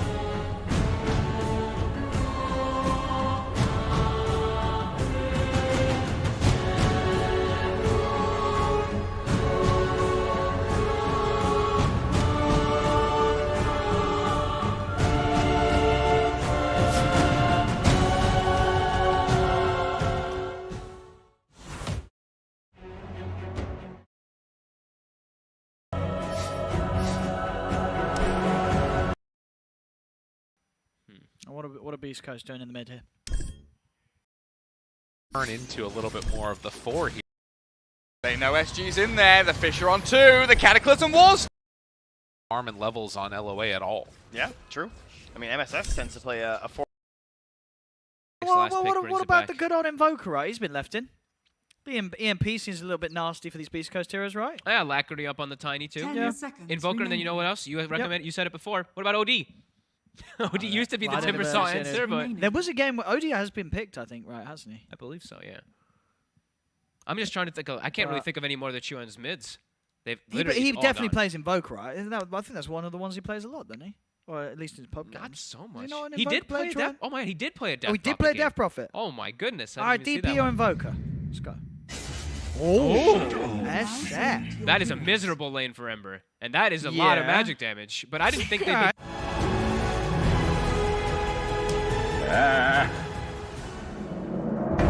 Those heroes that it's a flashy one. You know, either it crushes the game or completely loose. I don't mind it though, because it does give them a secondary core to scale. Yep. But I do think that they lack Timber Saw. I think Shadow Fiend You might don't have think to. the raises are enough, really?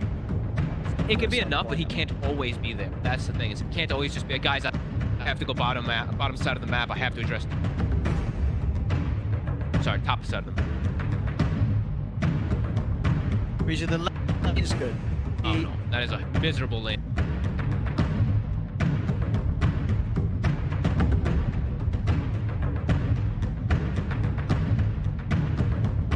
No. They're all horrible. Yeah, they're all horrible. no for melee Shadow Fiend, heroes. Yeah.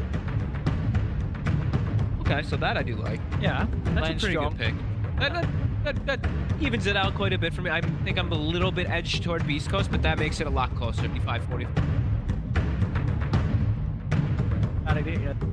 They have the tiny eye. And they have the tiny, so maybe that just makes it an instant 50-50 for me too. But it is into a Timber Saw. We've seen the Timbers have such good games versus. God.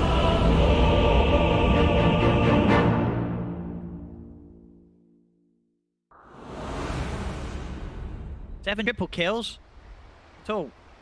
Lose together, win together, slay together, slay together, slay together. Let's get some of the action. Game 1 of Fnatic. Prepare for battle. お前はもう死んでいる。 Death has also been a boss, and if you look, Master tier brew. We've got a master sees it's tier good. Ember. if he asks for Brewmaster It this feels game, it's good not to a, be this he's got to good. see something. It feels good to be this Sure, good. Bloodbright's going to be annoying, but him just throwing the Timber up in the air is going to be nice. And now also, with Ember picked, now the Dispel is great. Dispel Ember.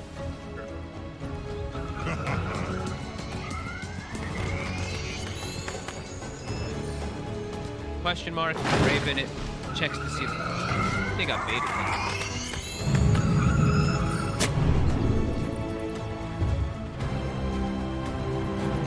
30 seconds to battle. Pausing.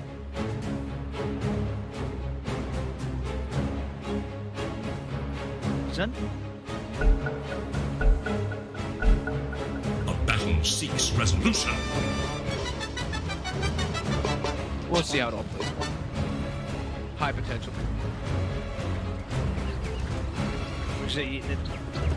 No, kill him in lane. Yeah, if he just starts to get... They're back cutting and Shadow Fiend might have just tension, but... A little fake head. Crucible of greatness awaits. Oh, jabs! Oh.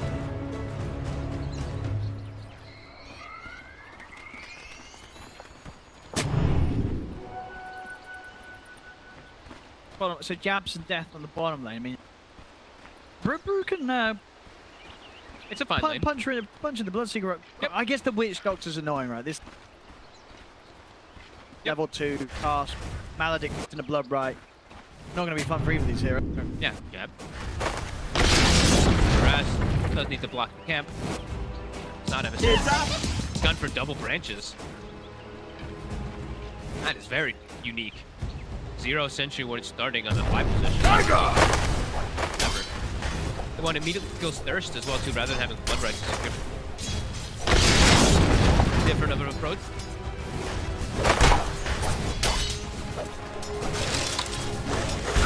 Nice Whisper. Yes, right. Okay. Phil. With the raise. I think maybe he misclicked because it could like box it backwards. Oh.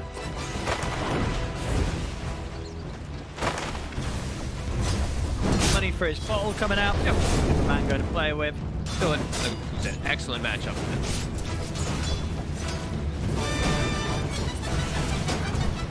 Look at the Emery, just like, okay. blasted. Getting range creeps denied. Ooh, he gets it. Nice one. Get the... okay, so this...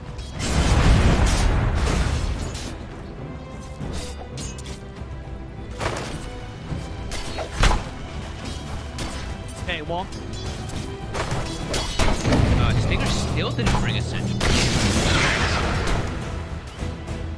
Because usually what happens with these secret lanes is you're blood riding a lot to secure TS, so the lane does get like up and pushed back and forth. So you want to have your pull up. But he's just gonna battle in the lane. Yeah, they want to kill. Take someone out here, level 2. Maledict. What they can do. And he wins. Missed the Maledict. That's definitely not a kill then. Kill them fine. Careful. That was way off. Much. Chris Luck. Solo in the mid lane. Ray's available right now. About to have 2. Thanks be to you. Self-scope helping him out. I think this is what Scopio's going to do a lot. Since they have that Timbersaw who will be left alone top, he's going to check the room to help out his Earth. We see DJ, because he knows that Earthmaker left the lane, DJ's just going to start attacking. You're not getting that now. Raven's doing an excellent job of denying. You have been denied. The hero's low on HP though. Fissure. Yes, another blow bright. Pops the tick charge down the fairy fires. Round That is the very definition can't get of away. first blood. The split the bull goes to Stinger hit. Schofield, early game movement. Definitely going to be necessary in order to salvage these. That matchup mid was going to be really difficult. Bottom, they're doing just fine. Top eventually too, he'll have to make his. Whisper will get lots of levels for his ES and stuff.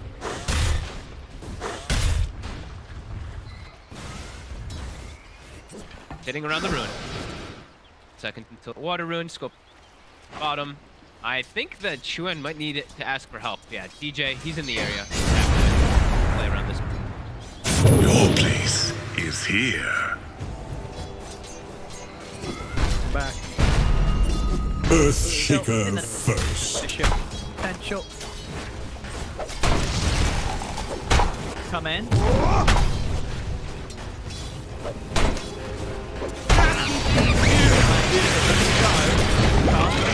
Love right as well. Jabs. Will die here. He's just baiting him on the side there. The whole charges. I think Jabs probably thinks that he can make the play, but now Stinger. Die. Got his boots now finished up level 4. Never Great start to the bottom lane. Yeah, this is what you're. Yeah, witch doctor. This is. You're getting the kills here for sure. So, 1-6. He's gonna be.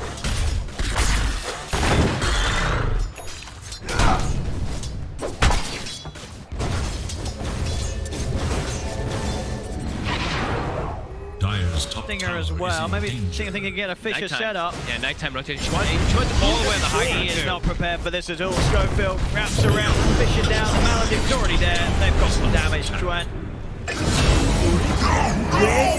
That make a big mess. It feels good. He's not only top level now, but he's just walking in and taking and contesting the stacks. Yeah, what can you do about this? Can't get him away. Oh no, but you're very thankful as DJ right now that that's only a level 5 hit. Yeah, otherwise. Coming down bottom, dead. Hello. On the jabs. Didn't get the blood right straight out. Still have the blood right. Oh, he's got him here. Yeah, he's got him anyway. Runs in, gets the kill, and then one for beastcoast. 4 kills so far. And Whisper is just untouchable. So, yeah, he's just gonna start zoning out this time.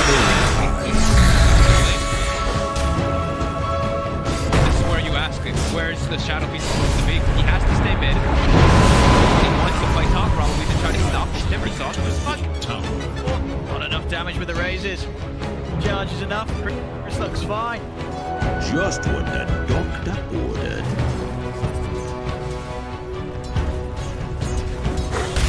To try and top half of the map. Yeah. K1 farming perfectly fine at bottom. Dire should look to their top tower. I guess you probably just have to take time, and then you're gonna have to Dire's top tiny tower is under attack. you have to distribute their resources. Bottom lane dead. Maledic down, Cards to set up again. Top tower. Few hits will do it. That's that'll be enough as it is. He's gone. Spree. Not gonna be enough. 5-0, 2K gold lead already. That's it. They are turning up as absolute killers here, Beast Coast so far. Is Oh, they even get side pull off too here. Stacks here.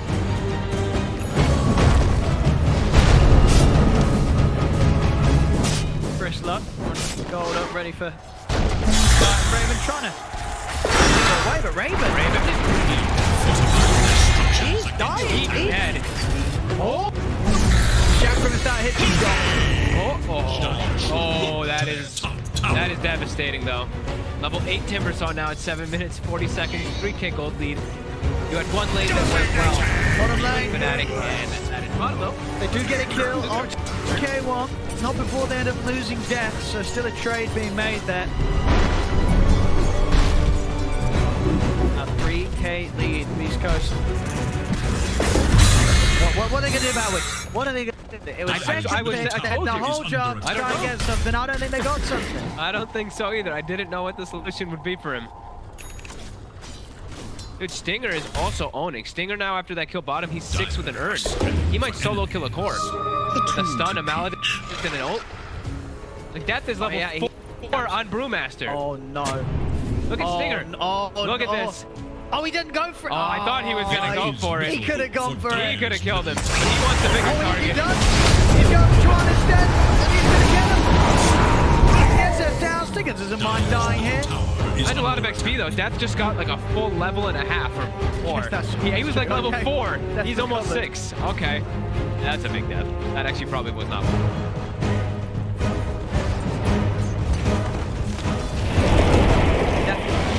Don't run away. Get the XP from this melee creep. If he gets XP from the creep, let's say.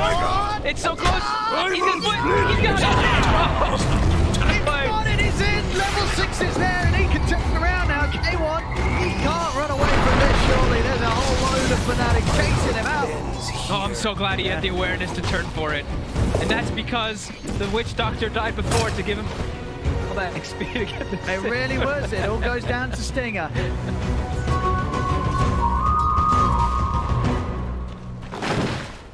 That's well played by Death. Still kind of low though. He is. He's gonna. top tower is under attack. Right, well, I think Alright, we're well, pretty I dead think here. he's quite dead, and that's already working again. On Chris Lock with a nice secure. Bottom tower Just damage. never refuse gold given. Picking up bounty rooms as well. Lock certainly on the man's side. It's the name. It's in the game. For Radiant's middle tower. Sort of in the unkillable territory. Radiant should look to their middle tower. Well. And yeah, I like the build. He's gonna go for 2 Assange. Strong, he's playing versus these 3 strength hero. Should look to Wants to do their as much bottom possible. And tower.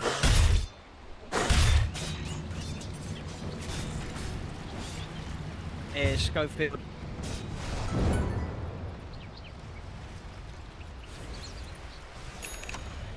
Oh, maybe expecting a move to be made up to this case. They're still around mid here for now.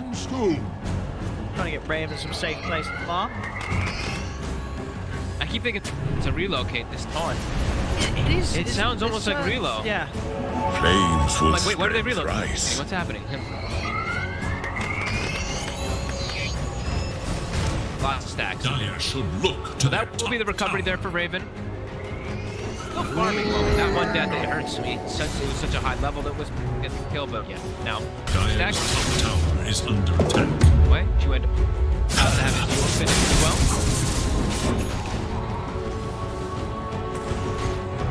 See if they can apply any power. There is little hope for Dire's middle tower. I mean, they got it. Beast Coast now. Whisper is swinging to mid. He's like, all right. I thought Whisper might actually cut the tier 2 top.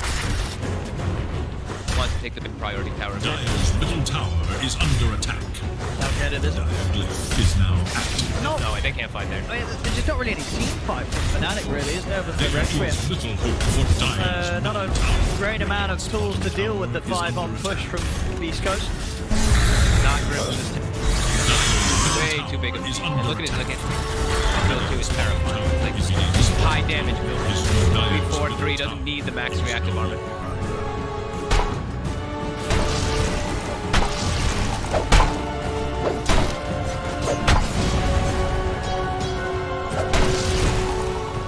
Catching up the farm slowly. Stacks. For the twin. Blade snap. Blade. The Dire scan. On the hunt for radiant forces. He like taunts and then he tethers, so it looks like he low. That was a burn. Be a little careful showing bottom here. Dire should look to their top tower. Just have to promise. But he's not around, he will always be able to get. What he's doing with his Vanguard too.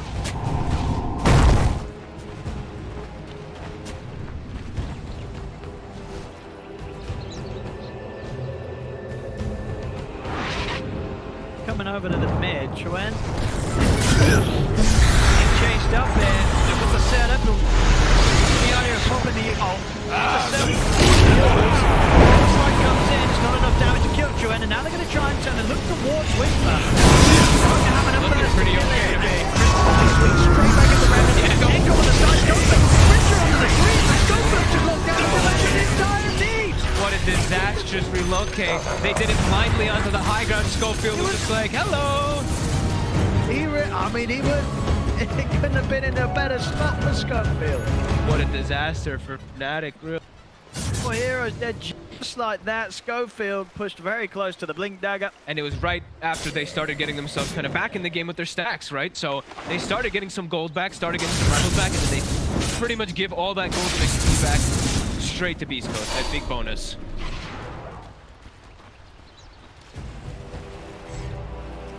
And they split. That was a split, that was a Requiem, and they got decimated in the fight.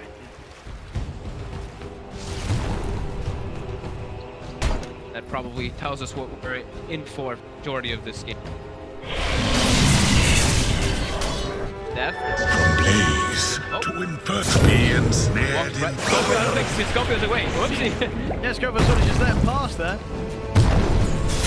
Get him down. Of control of what? Whisper is coming round from the side actually. And the tumbler. He's gone. Oh boy, this is getting a little painful already. 7k gold lead, 14 minutes in. It's gone for a risky lineup. He went for Shadow King. A hero that does not work most of the time, and absolute reasons why. Just so much that's getting in the face of that right. Link's nearly done on Shaker. Timber's just running through the trees straight on top of you. You just can't play. You can't play the team fights with the yes when it's chaotic. They've got to just look ahead. I didn't think they'd be this far ahead, I'll be honest with this. I'll take that. 7k lead. Whisper is literally unkillable. I think even if he's fully isolated, they might not bring him. They have to have a full soul Requiem on. Level 2 Requiem too. I mean, you feel what really for sort of any other teams against Beast Coast, you've got to look at the fact that they will throw out this ability, so you have to have some sort of plan to address it. If you're gonna look to do Tiny, like that's gonna happen. Especially IO plus Tiny. Maybe if it's Tiny plus 1, it'll dissuade them from picking a Timber. Good for us. He gave him an absolute free lane, free game.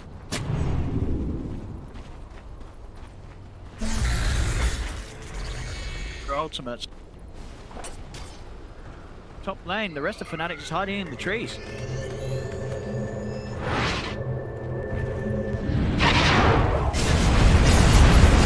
Mid lane, avoiding Beast Coast. Needs BKB to be able to Dire fight. are scanning for enemies. So out-farmed, I don't think that they can wait for it. Get K1. Manta Maelstrom is already done. 13 on Tiny, who farmed in case we didn't forget, you know, like 5x ancient stack, a quad neutral. He's on. Not have Heading down for Chris. If they can get the catch with jabs, they'll have a chance. But Chris Luck straight up. 4 heroes walking his way. And he's out before he can get an initiation. Trickster's rune of illusion. Dire should look to their top tower. And he's smart. Like, look at Chris Luck's build. You're not your standard, not your usual whatsoever for an Ember Spirit, but when you're playing Chris, right, this is the counter to Shadow Fiend. He Yules, if you see him go for Yules, of course, he Yules you, you land, you BKB, you're fine. Every single one. We're gonna beat. Dire should look to their top Kaya tower. Sanj, the Whisper, Tower is under attack. The structures are fortified. Dire's top tower has fallen. Fnatic there, playing very careful, trying not to let anyone get caught out. Efficiency being lost here. Getting Really out able to take much at all as a team. And now Roshan, Beast Coast, they'll head into it. They need to attack this.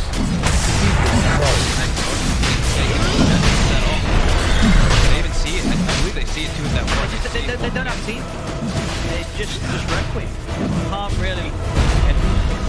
The Brew is so far behind at this point. He's level 9. He needs a support. They will kill him. The Bloodseeker can just turn and kill him. Wait. He's trying to take the tower, but he's dead. He's very dead. Or is he? Or is he? The heals with the Maledict? They actually used the Holy Locket. Okay. Holy Locket as soon as he got into the base. That was a little too close for comfort. Will cost DJ his life on the way back up. At least Raven will survive. Just though, and they did get a 2-2 tower. An objective taken during the time that Beast Coast went with the road. This is brutal. 15-3. My goodness. He does have BKB done. Now he'll be able to at least show up to a fight, but as we mentioned, it's just he's getting outpaced. His are scanning for enemy. Walking towers. Dire's bottom tower is in danger. Fnatic aren't turning up Structures are fortified. No interest in being involved. Its top tower is Pushes under the attack. Beast Coast is going for. Don't even step.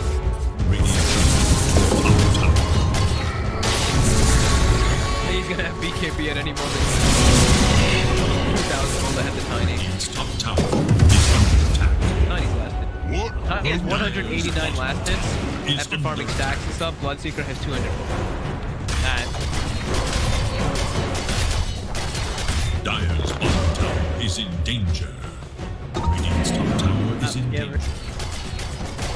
Quite able to get as much as Beast Coast is. Another tier 2 here. Bottom.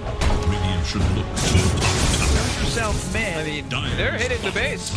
K1's like, all right, you guys aren't gonna come back. So be it. Its top tower is under attack.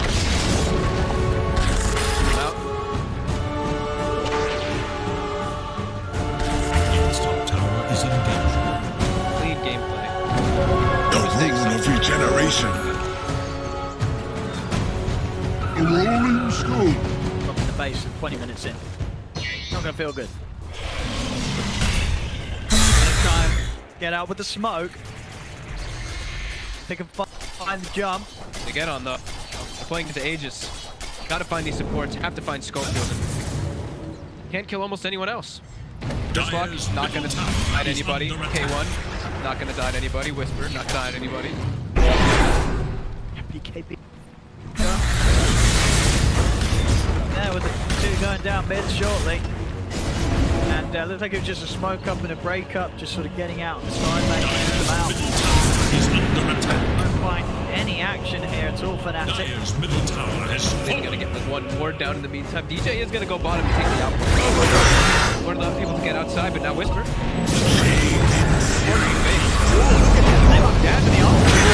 The chance and the fish is out, Death Shot.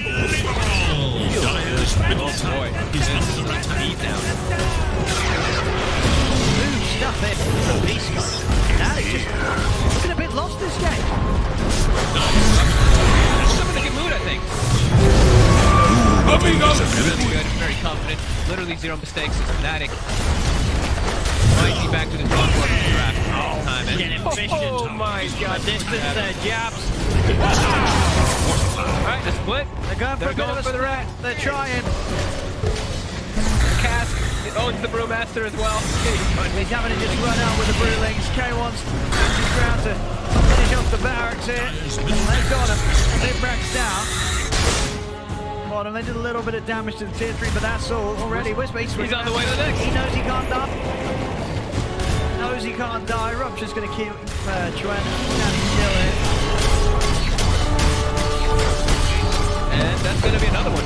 Fnatic, I think they just fight at this point. You got to do something. You can't just watch yourself lose. What are they going to try? What can they do? They got double BKB, so Blink, BKB, Requiem with the Raven initiating. Go, they're in. They're moving on the Whisper. They try and run the combo. Don't be able to yours. They do manage to get it off, and they will manage to bring him down. Jump on for Chris like as well. K1 just can't kill this man. He's more than okay. Raven wants the BKB. Will get rid of it back to safety. Beastcoast, they're going to take the barracks. Take themselves a second set. See how carefully they play here. They are backing off in fact. They will retreat, so the melee Rex does down at the bottom. They just get a little bit here. Extinguished them. Got Vessel with the Voodoo's. Again. Link ready. Step out. 20. BKB's up. Whatever, 20 seconds. Look up the underneath. Any help for second. Remy's got the cell kills. And the blink out. Gets the blink out. He will live. That was definitely scary for him.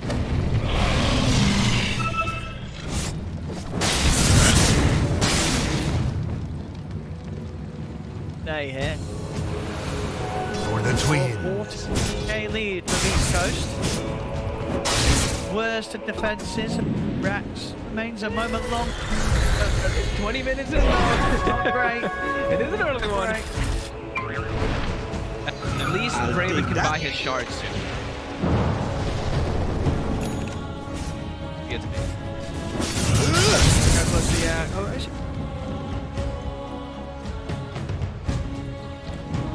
Picked up. Stand a bit more chance. He does get caught in the initial combo. Time to get that BKB off.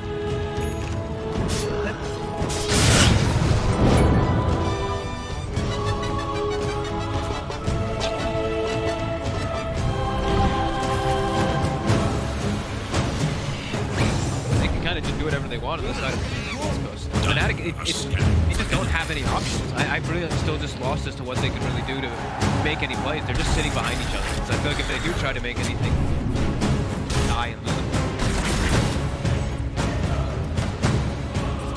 Lion sitting behind Shadow Fiend with IO Tiny paired up. I think maybe Brew and Death might make its way to the big top so they can reload and consider a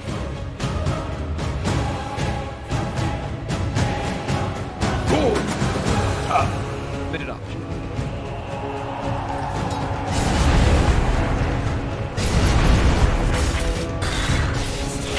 Running straight over there. Just somebody should. Line is drawn bottom. They want to just.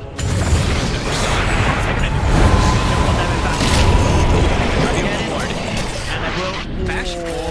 2 hits, 2 chances, and he doesn't get lucky. And now they know there's a void somewhere in the area there. The Rune of Illusion. Singer checks the one spot. Yep.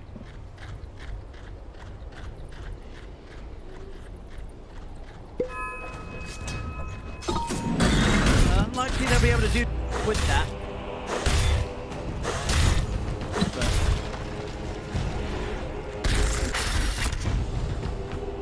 Finger and ring.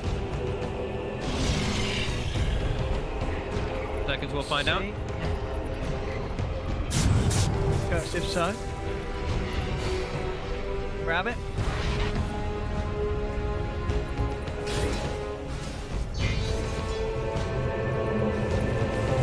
Back out. Back in on Fnatic's half of everything. He might just die here. Jabs nearly.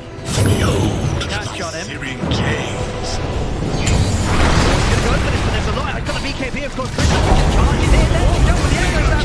Catches both Jabs and Raven. Jabs goes down. Raven will manage the BKB off.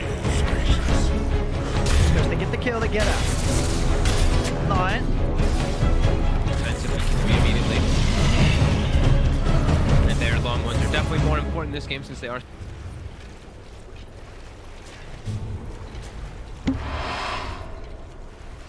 Insane beast of a farmer as he buys his shard versus Tiny. That Bloodseeker shard is very strong.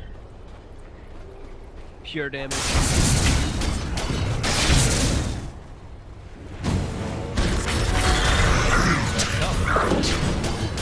3,000 HP, that is a sick.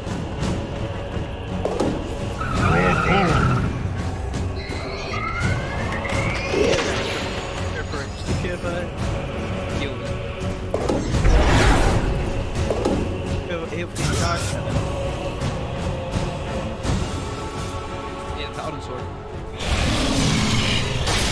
About 70 HP per hit. Well, the damage, so he's getting even more than that.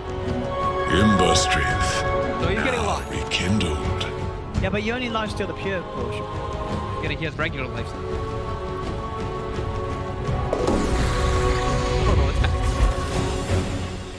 Yeah, but I didn't want to do that. Oh, okay, yeah. Well, he's gonna have ridiculous life. It's a lot of life. Yeah, yeah. he's. I don't think he's gonna die. He poked BKB. I think I need to with the BKB. They don't have anything. He does not. BKB and he's back to full HP. And he's gonna be healing away for about 120-ish per hit. It looks like with blood rage, which a little bit more than that even. Significant. And he will be doing that extra. 17k lead. Reclaimed. That's where they are.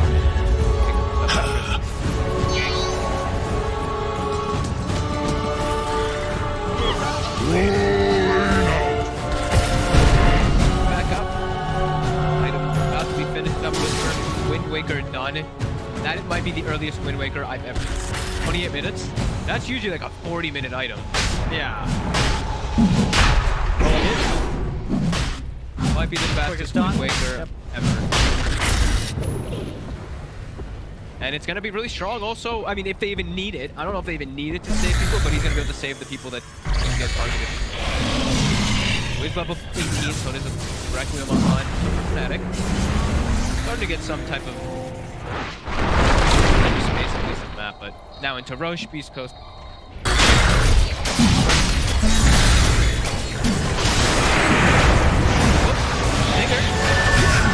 Got the BKB already on the way.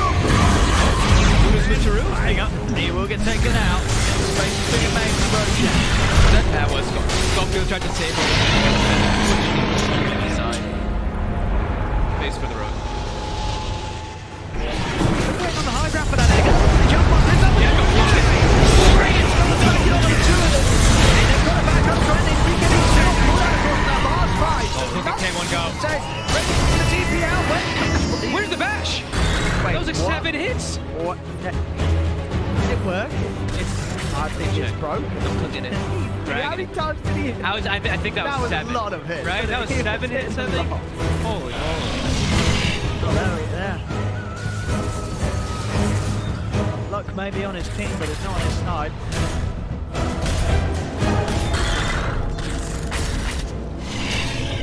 Well, he doesn't need luck. He's got skill. Scanning for enemies. Yeah, see it for K1. That is a lot. He's staying over that 10 CS a minute. High ground. Start something here. Tool to teach. That's good. Oh, we'll be able to finish it. That's the end just gone. Oh, he is. BKB in charge over the back line. The change is called the German Death Silence. Take it out. Number 2. It might matter now. Okay. Alright, he's dead. That does cost buybacks for Fnatic, but they are able to get back in and take out Chris Lott. Okay, what? He's Raven, he wants him. Here we go. Look at that life BKB. steal. Wait a minute, he hits me pretty hard. Oh god, BKB's gone. Okay, that's another one. Another more. That's worth though.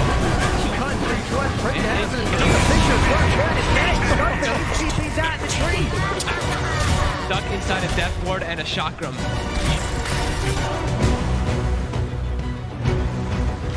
Will continue, but with 2 buybacks having to be used there by Fnatic, and the lead continues to grow for Beast Coast. 20k up now. 1 and Crystal maybe pushing the lead a little bit too much, diving into those tier 4s this Neon.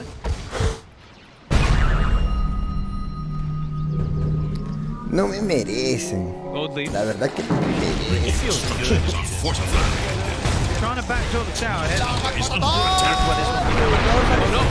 But look at DJ. Will they kill him in time? I think they might. Oh, the tether! Is that right?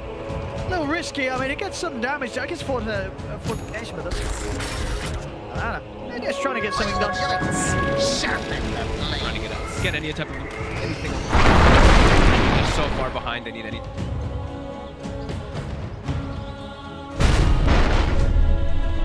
Dire are scanning for enemies. 10 is done for Raven, so he is at the same. He's actually about. He has now surpassed. Yeah, I mean, he's doing it pretty darn impressive for a team that's 20k down. You know, to be the top net worth in the game. Raven is really is farming just fine, considering everything's going on around him. It's gonna be enough. And can he do it by himself? That is the big news. I see him up at the top, but then you see a Bloodseeker, an Ember, a Timber, and then all the way down at 13,000. Even the Witch Doctor has surpassed Brewmaster. Stinger. How hard did he carry? The tower is under attack.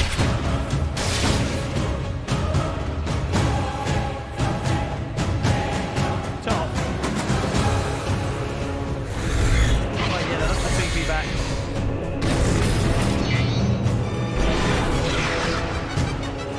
Beast Coast won it. Come in and Beast Coast back off and push for now. Walk across the map. It looks like that's what they initially wanted to, but they do have one. Okay. Because they've been doing this a lot. Fnatic has been setting up on one side with line on the Shadow Fiend and then relocating in. So I think Beast Coast is starting to get a bit of a read on that. They are. Go. Knew something was up.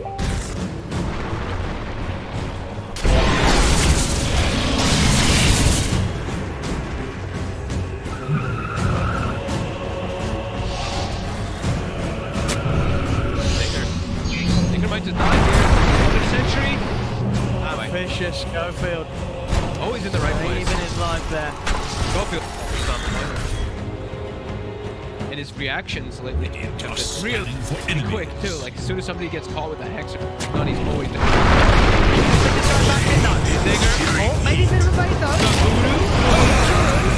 Now the rest of the backline. Crystal's not giving up to DJ. The DJ's going to also take Raven out of his pretty good chance. They've off and done. They're taking down DJ. And now on top of Raven. The Hex, the Red Grip though. They will load up the Bloodseeker. K1 to pull. Schofield also falls to the power of the primal split. Raven's in overboard Crystal. Crystal dancing around with Resonance. Will kill him. Now he's going to recover more duet and jabs. Chains. A couple of raises. Crystal goes down. Whisper, he's the only one left alive. Holy, the damage still that's coming out between the two of them. And K1, this time he popped his BKB a bit early. He BKB to run into fight versus the Tiny. Can't actually kill him in time during that BKB because this so low duration. He just keeps getting Requiem. Signs of life now. Fnatic, and now they've been Aghanim is also on the Brew. Secondary split. Level 20 also, so his limbs won't just die. Yeah, small steps. Definite signs of life here for the Fnatic. Just got to be careful with those sort of fights. Raven still hurts. Fair bit of money.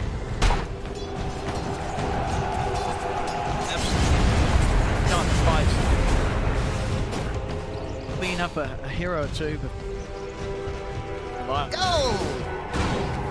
Very impressive when they're this far behind it. They're still like big fights. Did it kick off? It did kick off weirdly. Stinger not the best Stinger initiated on. Team do like save your body syndrome. Back down, just stack some ancients. K1 goes farming more. Likely to wait for that next.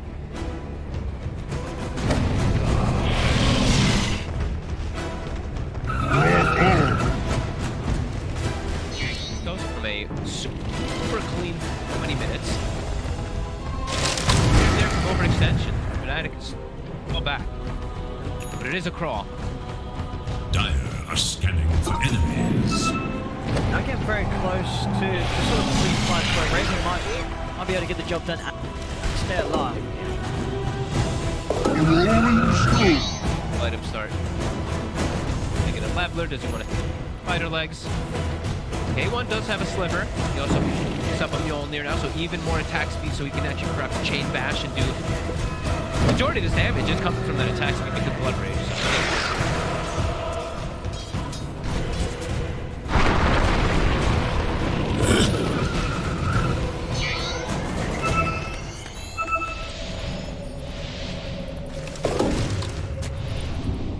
Ooh, that's a good one. Shadow Fiend. That fear duration is actually extremely long. Level 20 talent with that.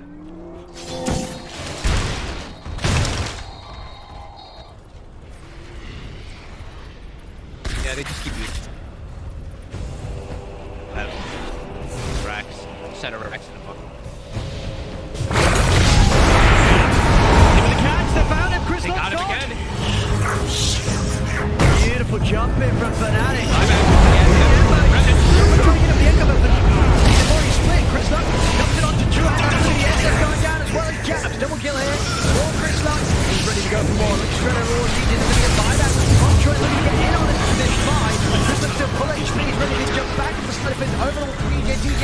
Raven to get the same time over towards the middle. Raven, he thinks to taken down. He has got a buyback available. He pulled back for this. Whisper and Chris Luck on top of it. Raven's buyback knowing his SF's going to die back, but there's nothing Raven can do. He can't get over here in time.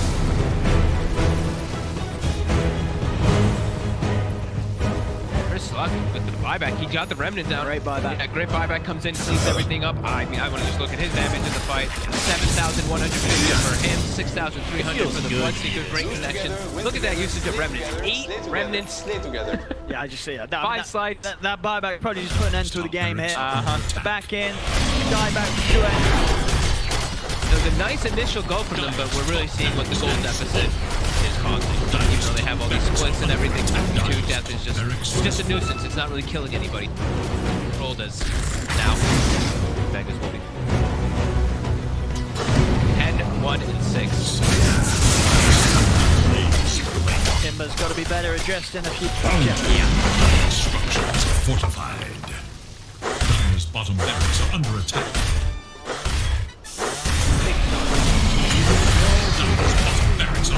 BKB here securing this Megas. Bottom barracks are fortified. BKB will go through for the TP, but Windwaker ready to back him up.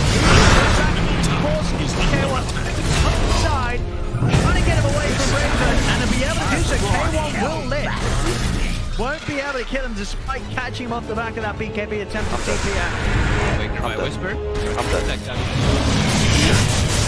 Another buyback from Fnatic as well on top of everything. Yep. They're meta good. There's no chance of a comeback in this one. I need them. It does give them a 1% though, which I'm very surprised. That is a very vicious 1%, I feel like.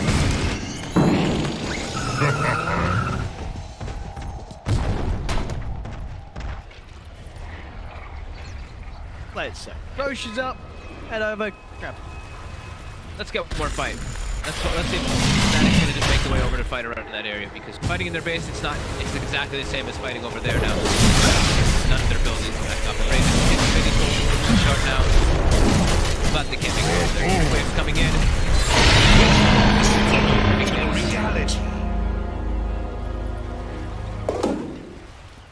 Well, that's painful. 2 ruptures. That Tiny literally can't move ever in the fight. I mean, he has kind of just been standing his ground anyway. He does. He's got Satanics. Yeah. Heal through some of the pain. But the one thing that you can do that's fun is the initial damage, right? You do the rupture, and then you just wait, and then you rupture them again. But I think he didn't take the talent, did he?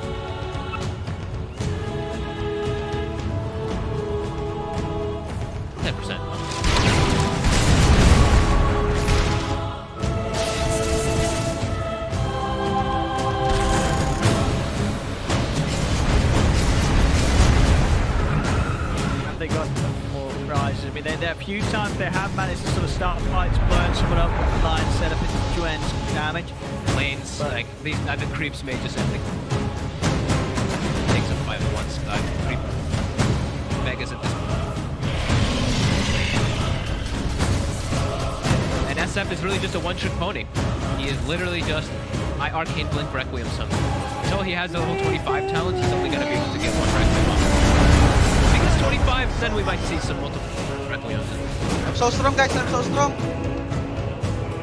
It feels good to be this good. Guys are just chilling right now.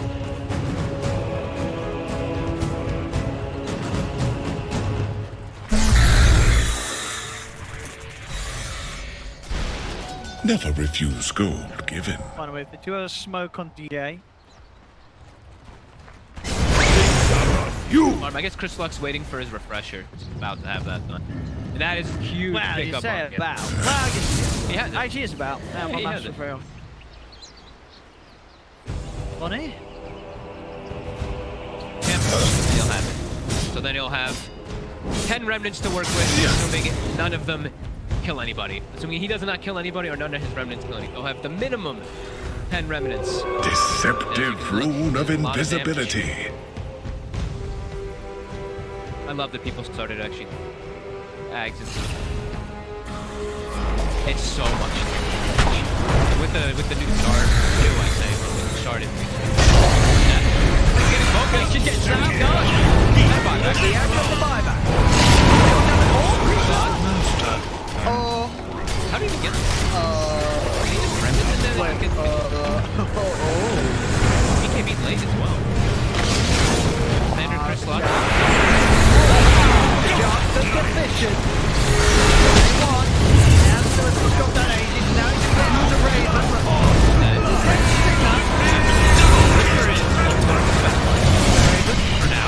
Raven's in the right now. Raven's going to get a whisper. K1's on him. Panic. Look at the creeps, Owen. Oh no. I told you what could happen. Raven's been brought over for the defense. Well, okay, the game's not over yet then. Not quite. I mean, I'm not quite sure why Chris Luck was doing back there. I guess he felt he could jump in and start things off, but I don't think he BKB'd. BKB'd after he landed and then he got hit one. I don't know why he didn't BKB. Why did the BKB jump? Because he has a refresher, but he didn't. Fnatic a little bit of time to suffer. what do we have coming Swift. Yeah, full swift. I mean, he needs punching. About to hit level 25. Sure Haste. I also level 21.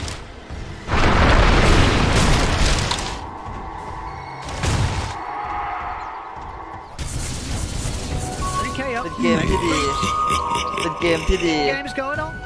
That's the 1% with them. It's still there. Still there, the 1%. Still there. It believes.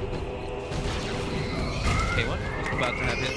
Pressure. Take a look at that as we see Chris Luck jump in off of your screen there, get wrecked with him, and just die.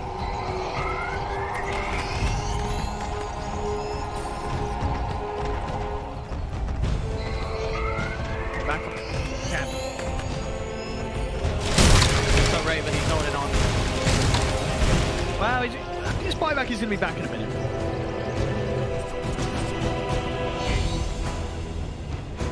Right here with the team. 25 now too. Plus charges available. Jump on Crystal K1, a couple of tosses and damage. They do the damage, but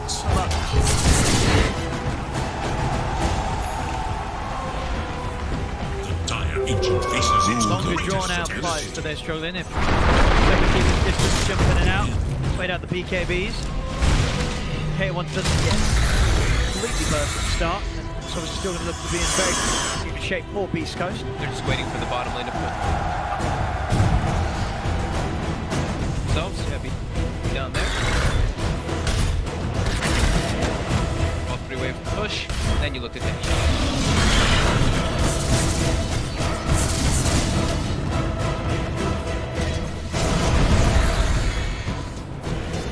Items on the side of the stand. 4,000 on SF, 6,000 on Raven. Wait for the buybacks. crew down. I'm down. 1 minute. Or sorry, the 3. Trying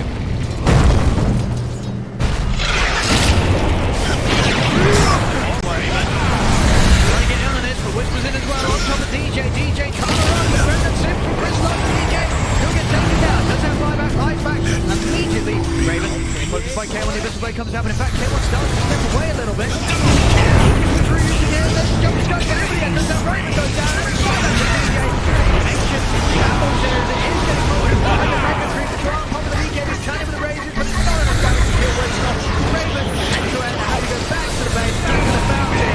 It's a moment to kill for Tristan, but no still end up going. The Ancient to fall though at the end of it all. As EG is called beastcoast. Take this game 1. Fnatic trying their best to put up a fight towards the end.